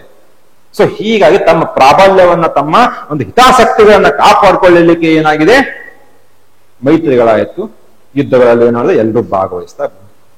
ಆದರೆ ಆ ಪವರ್ನ ಮೇಂಟೈನ್ ಮಾಡ್ಲಿಕ್ಕೆ, ಆ ಬ್ಯಾಲೆನ್ಸ್ ನ ಮೇಂಟೈನ್ ಮಾಡ್ಲಿಕ್ಕೆ ಇದು ಕಾರಣ ಆಯ್ತು. ಆದ್ರೆ ಇದ್ರ ಜೊತೆಗೆ ಏನಿದೆ, ಬೇರೆ ಕಾರಣಗಳಿದಾವೆ. ಮೊದಲನೇ ಮಹಾಯುದ್ಧಕ್ಕೆ ಕಾರಣವಾದ ಇತರೆ ಅಂಶಗಳು ಅಂದರೆ, it is not only to maintain the balance of power, there were other reasons which led to the outbreak of the first world war. ಹೌದಾ? ಆ ಕಾರಣಗಳೇನು? ರಾಷ್ಟ್ರೀಯತೆ, ಯುರೋಪಿಯನ್ ಆದಂತ ರಾಷ್ಟ್ರೀಯವಾದಿ ಭಾವನೆಗಳ ಉಗಮ, ಅಂದ್ರೆ ಜನಾಂಗತೀಯ ರಾಷ್ಟ್ರದ ಆಧಾರ. ಇದು ನಮ್ಮ ದೇಶ, ಒಂದು ಜನಾಂಗಕ್ಕೆ ಸಂಬಂಧಪಟ್ಟಿದ್ದು. ಇದೇ ಸೆಕೆಂಡ್ ವರ್ಲ್ಡ್ ವಾರ್ದಲ್ಲಿ ಆಯ್ತು. ಹೌದಾ? ಉದ್ವಿಗ್ನತೆ ಮತ್ತು ಪ್ರಾದೇಶಿಕ ವಿವಾದಗಳಿಗೆ ಕಾರಣವಾಯಿತು. ಉದಾಹರಣೆಗೆ ಬೋಸ್ನಿಯಾ ಮತ್ತೆ ಹರ್ಜಗೋವಿಯಾದಲ್ಲಿ ಸ್ಲಾವಿಕ್ ಜನರು, ಅಲ್ಲಿನ ಜನರು ಏನ್ ಮಾಡಿದ್ರು, ಇವಾಗ ನಾವೇನ್ ಮಾಡ್ತೀವಿ, ಆಸ್ಟ್ರಿಯಾ ಹಂಗೇರಿ ಬದಲು ಏನ್ ಮಾಡ್ತೀವಿ, ಸರ್ಬಿಯಾ ಭಾಗವಾಗಬೇಕೆಂಬ ಬಯಕೆಯನ್ನ ಹೇಳಿದರು. ನಾವು ಆಸ್ಟ್ರಿಯಾ ಹಂಗೇರಿ ಅನ್ನೋದು ಒಂದು ದೊಡ್ಡ ಎಂಪೈರ್ ಆಗಿತ್ತು. ಇದು ಕೂಡ 1914 ಇಂದ 1920 ವರೆಗೂ ನಾವು ಅದಕ್ಕೆ ಸೇರೋದಿಲ್ಲ. ನಾವೇನ್ ಮಾಡ್ತೀವಿ, ಸರ್ಬಿಯಾದ ಭಾಗವಾಗ್ತೀವಿ. ಅಲ್ಲಿನ ಒಂದು ಜನಾಂಗ ಯಾವುದು, ಸ್ಲಾವಿಕ್ ಅನ್ನೋ ಒಂದು ಜನಾಂಗ. ಈ ರೀತಿಯಾದಂತಹ ಒಂದು ಜನಾಂಗೀಯ ರಾಷ್ಟ್ರೀಯತೆ ಏನಾಗುತ್ತೆ, ಇವಾಗ ಜಾಸ್ತಿ ಆಗಿದೆ. ಇದು ಏನಾಗುತ್ತೆ, ಆ ಒಂದು ಪ್ರಾದೇಶಿಕ ವಿವಾದಗಳಿಗೆ ಕಾರಣವಾಯಿತು. ಯಾಕಂದ್ರೆ ಆಸ್ಟ್ರಿಯಾ ಹಂಗೇರಿಯದವ್ರಿಗೆ ಏನ್ ಬೇಕಾಗಿತ್ತು, ಆ ಸರ್ಬಿಯಾ ಬೇಕಾಗಿತ್ತು. ಸೊ ಹೀಗಾಗಿ ಈ ರೀತಿಯಾದ ಕಾರಣಗಳಿಂದ ಏನಾಗ್ತಾ ಇದೆ, ಇಲ್ಲಿ ಮಹಾಯುದ್ಧ. ಸಾಮ್ರಾಜ್ಯಶಾಹಿ, ಇಂಪೀರಿಯಲಿಸಂ ಅಂತ ನಾವೇನ್ ಕರಿತೀವಲ್ಲ, ವಸಾಹತಶಾಹಿ ವಿಸ್ತರಣೆಯಿಂದ ಯುರೋಪಿಯನ್ ದೇಶಗಳ ಪೈಪೋಟಿಯನ್ನು ಹೆಚ್ಚಿಸಿತ್ತು. ವಸಾಹತ್ ಅಂದ್ರೆ ಯಾರ ಮೇಲೆ ನಾವೆಷ್ಟು ರೂಲ್ ಮಾಡ್ಬೇಕು, ಈ ಏರಿಯಾ ನಮಗ್ ಬೇಕು. ಯಾಕಂದ್ರೆ ಆಫ್ರಿಕಾ ಅದು ಜರ್ಮನಿಗೂ ಬೇಕಾಗಿದೆ, ಮೊರೊಕೊ ಜರ್ಮನಿ ಫ್ರಾನ್ಸ್ ಇಬ್ರಿಗೂ ಬೇಕಾಗಿದೆ. ಹೌದಾ? ಉದಾಹರಣೆಗೆ ಆಫ್ರಿಕಾಗೆ ಜರ್ಮನಿ, ಬ್ರಿಟನ್ ಮತ್ತು ಫ್ರಾನ್ಸ್ ನಡುವೆ ಘರ್ಷಣೆ. ಅಂದ್ರೆ ಜರ್ಮನಿ ಒಂದ್ ಕಡೆ, ಬ್ರಿಟನ್ ಮತ್ತೆ ಫ್ರಾನ್ಸ್ ಒಂದ್ ಮೈತ್ರಿಗಳಾಗ್ಬಿಡುತ್ತೆ. ಆಫ್ರಿಕಾಗೋಸ್ಕರ ಅವ್ರು ಏನ್ ಮಾಡ್ತಾ ಇದಾರೆ, ಯುದ್ಧಗಳಾಯ್ತು. ಅದ್ಯಾವುದು, ಸಾಮ್ರಾಜ್ಯಶಾಹಿ. ಎಷ್ಟು ಪ್ರದೇಶಗಳನ್ನ ನಾವು ಆಳ್ವಿಕೆ ಮಾಡ್ತಾ ಇದ್ದೀವಿ. ಹೌದಾ? ಸೇನಾವಾದ, ಮಿಲಿಟರಿಸಂ ಅಂತ ಕರಿತೀವಿ ನಾವು. ಹೌದಾ? ಆಕ್ರಮಣಕಾರಿ ಮಿಲಿಟರಿ ರಚನೆ ಮತ್ತು ಜರ್ಮನಿಯ ಸ್ಕ್ಲಿಫೆನ್ ಯೋಜನೆ, ಇದರ ಮೇಲೆ ಗಮನ ಕೊಡಿ. ಯಾವುದು, ಸ್ಕ್ಲಿಫೆನ್ ಯೋಜನೆ. ಏನಿದು? ಇದೇ ಸೇಮ್ ಪ್ಲಾನ್ ನ ಹಿಟ್ಲರ್ ಏನ್ ಮಾಡ್ತಾನೆ, ಸೆಕೆಂಡ್ ವರ್ಲ್ಡ್ ವಾರ್ದಲ್ಲಿ ಬ್ಲಿಜ್ ಕ್ರೀಗ್ ಅಂತ ಕರೀತಾರೆ. ಅಂದ್ರೆ ಹೋಗುವುದು, ಇಮಿಡಿಯೇಟ್ಲಿ ಅಟ್ಯಾಕ್ ಮಾಡುದು, ಸ್ವಿಫ್ಟ್ ಪ್ಲಾನ್ ಅಂತ ಕರಿತೀವಿ ನಾವು. ಫ್ರಾನ್ಸ್ ನ ಒಂದೇ ವೀಕದಲ್ಲಿ ಏನ್ ಮಾಡುದು, ಕ್ಯಾಪ್ಚರ್ ಮಾಡೋದು. ಅದಕ್ಕೆ ಸ್ಕ್ಲಿಫನ್ ಪ್ಲಾನ್ ಅಂದ್ರೆ ಸ್ವಿಫ್ಟ್ ಆಕ್ಷನ್. ಇಮಿಡಿಯೇಟ್ಲಿ ಮಿಲಿಟರಿನ ತಗೊಂಡ್ಬರೋದು, ಮೊಬಿಲೈಸ್ ಮಾಡೋದು, ಆ ಏರಿಯಾ ಮೇಲೆ ಹೋಗೋದು, ಕ್ಯಾಪ್ಚರ್ ಮಾಡೋದು. ಅಂದ್ರೆ ಆ ಒಂದು ಅಂದ್ರೆ ಎದುರಾಳಿಗೆ ಏನ್ ಮಾಡಿದ್ರೆ ನೀವು ಸಮಯನ ಕೊಡೋದು. ಅದೇ ಯಾವುದು, ಸ್ಕ್ಲಿಫನ್ ಪ್ಲಾನ್. ತಂತ್ರಗಳು ವಿದೇಶಾಂಗ ನೀತಿಯ ಮೇಲೆ ಸೇನಾವಾರದ ಪ್ರಭಾವವನ್ನು ಪ್ರದರ್ಶಿಸಿತು. ಒಂದೇ ವಾರದಲ್ಲಿ ಏನ್ ಮಾಡುದು, ಫ್ರಾನ್ಸ್ ದೇಶವನ್ನ ಕ್ಯಾಪ್ಚರ್ ಮಾಡಿಬಿಡುದು. ಅದೇ ಯಾವುದು, ಬ್ಲಿಜ್ ಕ್ರೀಗ್ ಅಥವಾ ಸ್ಕ್ಲಿಫನ್ ಪ್ಲಾನ್. ಈ ರೀತಿಯಾದಂತಹ ಹೊಸ ಪರಿಕಲ್ಪನೆಗಳೇನಾಯ್ತು, ಇವಾಗ ಜಾರಿಗೆ ಬರಲಿಕ್ಕೆ ಪ್ರಾರಂಭವಾಯಿತು. ಸಾರ್ವಜನಿಕ ಅಭಿಪ್ರಾಯದ ಪಾತ್ರ. ಸಾರ್ವಜನಿಕ ಅಭಿಪ್ರಾಯದ ಪಾತ್ರ ಅಂದ್ರೆ ಫ್ರಾನ್ಸ್ ಮತ್ತು ಜರ್ಮನಿಯಲ್ಲಿ ರಾಷ್ಟ್ರೀಯತವಾದ ಅಲ್ಲಿ ಏನಾಗಿತ್ತು, ಬೆಳೀತಾ ಇದೆ. ಪ್ರಚಾರ ಮತ್ತು ಬಲವಾದ ಸಾರ್ವಜನಿಕ ಒತ್ತಡ. ಯಾಕಂದ್ರೆ 1871ದಲ್ಲಿ ಏನಾಗಿತ್ತು, ಫ್ರಾನ್ಸ್ ಸೋತಿದ್ದಾರೆ. ಇವಾಗ ಜನರು ಹೇಳಿ ಪ್ರಾರಂಭ ಮಾಡಿಬಿಟ್ರು, ಏನಂತ, ನೀವು ಹೋಗಿ ಅವ್ರ ಮೇಲೆ ಸೇರಿ ತಿಳಿಸ್ಕೊಳ್ಳಿ. ನಾವು ಕಳ್ಕೊಂಡಿದೀವಲ್ಲ ಏನು ಲೊರೇನು, ಆಲ್ಜಸ್, ಆ ಒಂದು ಪ್ರದೇಶಗಳನ್ನ ಏನ್ ಮಾಡಿ ವಾಪಸ್ ಮರು ವಶಪಡಿಸಿಕೊಳ್ಳಿ ನೀವು ಅಂತ ಜನಾನೇ ತಮ್ಮ ಒಪಿನಿಯನ್ ಎಕ್ಸ್ಪ್ರೆಸ್ ಮಾಡ್ಲಿಕ್ಕೆ ಪ್ರಾರಂಭ ಮಾಡಿದರು. ಈ ರೀತಿಯಾಗಿ ಏನಾಯ್ತು, ನಾಯಕರು ಯುದ್ಧದತ್ತ ಏನ್ ಮಾಡಿದ್ರು, ಹೋಗ್ಲಿಕ್ಕೆ ನಾಯಕರಿಗೆ ಬೇಕಾಗಿದ್ದು ಅದೇ, ಜನರು ಹೇಳ್ತಾ ಇರೋದು. ಸೊ ಈ ಎಲ್ಲಾ ಕಾರಣಗಳಿಂದ ಏನಾಗ್ತಾ ಇದೆ, ಫಸ್ಟ್ ವರ್ಲ್ಡ್ ವಾರ್ ಆಗುತ್ತೆ ಹೊರತು not only to maintain the balance of power, ಆ ಅಧಿಕಾರ ಸಮತೋಲನವನ್ನು ಕಾಪಾಡಿಕೊಳ್ಳುವುದು ಮಾತ್ರವಲ್ಲ, ಬೇರೆ ಬೇರೆ ಕಾರಣಗಳಿಂದ ಏನಾಯ್ತು, ಮೊದಲನೇ ಮಹಾಯುದ್ಧ ಆಗುತ್ತೆ. ಹೌದಾ? 250 ಪದಗಳಲ್ಲಿ first 4 point, second 4 with examples. ಅಂದ್ರೆ ನಿಮ್ಮ ಆರ್ಗ್ಯುಮೆಂಟ್ ಏನ್ ಮಾಡ್ತಾ ಇದ್ದಾರೆ, ನಿಮ್ ಪಾಯಿಂಟ್ಸ್ ಏನ್ ಬರೀತಾರೆ ಅದು ಸಬ್ಸ್ಟಾನ್ಶಿಯೇಟ್ ಆಗಬೇಕು, ಸ್ಪಷ್ಟೀಕರಣವಾಗಬೇಕು, ಸುಮ್ಮನೆ ಹೇಳ್ಬಿಡೋದಲ್ಲ. ಉಪಸಂಹಾರ: ಮೊದಲನೇ ಮಹಾಯುದ್ಧಕ್ಕೆ ಅಧಿಕಾರದ ಸಮತೋಲನವನ್ನು ಕಾಪಾಡಿಕೊಳ್ಳುವುದು ಮಹತ್ವದ ಅಂಶವಾಗಿತ್ತು, ಹೌದು, ಆದರೆ ಅದು ಏಕೈಕ ಕಾರಣವಲ್ಲ. To maintain the balance of power was one of the important reasons, but it was not the sole reason or only one reason. ರಾಷ್ಟ್ರೀಯತೆ, ಸಾಮ್ರಾಜ್ಯಶಾಹಿ, ಆರ್ಥಿಕ ಪೈಪೋಟಿ ಮತ್ತು ದೇಶೀಯ ಒತ್ತಡಗಳು ನಿರ್ಣಾಯಕ ಪಾತ್ರ ವಹಿಸಿದವು. ಅಂದರೆ ಮೊದಲನೇ ಜಾಗತಿಕ ಯುದ್ಧ ಆಗಲಿಕ್ಕೆ ಆ ಒಂದು ಅಧಿಕಾರ ಸಮತೋಲನ ಕಾಪಾಡಿಕೊಳ್ಳುವುದರ ಜೊತೆಗೆ ಏನಾಗಿತ್ತು, ಬೇರೆ ಬೇರೆ ಕಾರಣಗಳು ಇದ್ದು ಅಂತ ನಿಮ್ಮ ಒಪಿನಿಯನ್ ಏನ್ ಮಾಡಿ ಇಲ್ಲಿ ಉಪಸಂಹಾರದಲ್ಲಿ ತಿಳಿಸಿ. ಹೌದಾ? ಈ ರೀತಿಯಾಗಿ ನೀವು ಉತ್ತರಗಳನ್ನ ಬರೆದಾಗ ಏನಾಗುತ್ತೆ, ಇವ್ಯಾಲ್ಯುವೇಟರ್ಗೆ ಏನಾಗುತ್ತೆ, ಒಂದು ಕ್ಲಾರಿಟಿ ಬರುತ್ತೆ, ಮಾರ್ಕ್ಸ್ ಇಮಿಡಿಯೇಟ್ಲಿ ಜಂಪ್ ಆಗುತ್ತೆ. ಯಾಕಂದ್ರೆ ನಿಮ್ಮ ಒಂದು ಆರ್ಗ್ಯುಮೆಂಟ್ಸ್ ಸಬ್ಸ್ಟಾನ್ಶಿಯೇಟ್ ಕೂಡ ಮಾಡ್ತಾ ಇದ್ದೀರಾ, ಟಾಪಿಕ್ ಬಿಟ್ಟು ಡೈವರ್ಟ್ ಆಗ್ತಾ ಇಲ್ಲ, ಸಿಸ್ಟಮೆಟಿಕ್ ಆಗಿ ಸಬ್ ಹೆಡಿಂಗ್ಸ್ ಆಗ್ತಾ ಇದ್ದೀರಾ. ಈ ರೀತಿಯಾಗಿ ನಿಮ್ಮ ಒಂದು ಪ್ರೆಸೆಂಟೇಶನ್ ನಲ್ಲಿ ಚೇಂಜಸ್ ಆಗುತ್ತೆ. ಸ್ಕಿಲ್ಸ್ ನ ಇಂಪ್ರೂವ್ ಮಾಡ್ಕೊಳ್ಳಿ. ನಾಲೆಜ್ ಜೊತೆಗೆ ಏನಾಗಬೇಕು, ನಿಮ್ಗೆ ಸ್ಕಿಲ್ಸ್ ಜಾಸ್ತಿ ಇರಬೇಕು. ಅವಾಗ ಮಾತ್ರ ಏನಾಗುತ್ತೆ, ನಿಮ್ಮ ಮಾರ್ಕ್ಸ್. ಓಕೆ, ಮತ್ತೆ ಮುಂದಿನ ಸಂಚಿಕೆಯಲ್ಲಿ ಪ್ರೀವಿಯಸ್ ಇಯರ್ಸ್ ಅಲ್ಲಿ ಮತ್ತೆ ಯಾವ ರೀತಿಯಾದಂತಹ ಒಂದು ಕ್ವಶನ್ಸ್ ಬಂದಿದೆಯಲ್ಲ ಅದನ್ನ ತಗೊಂಡ್ಬಂದು ಆನ್ಸರ್ ನಿಮ್ಮ ಮುಂದೆ ತಗೊಂಡ್ ಬರ್ತೇನೆ. Okay, thank you.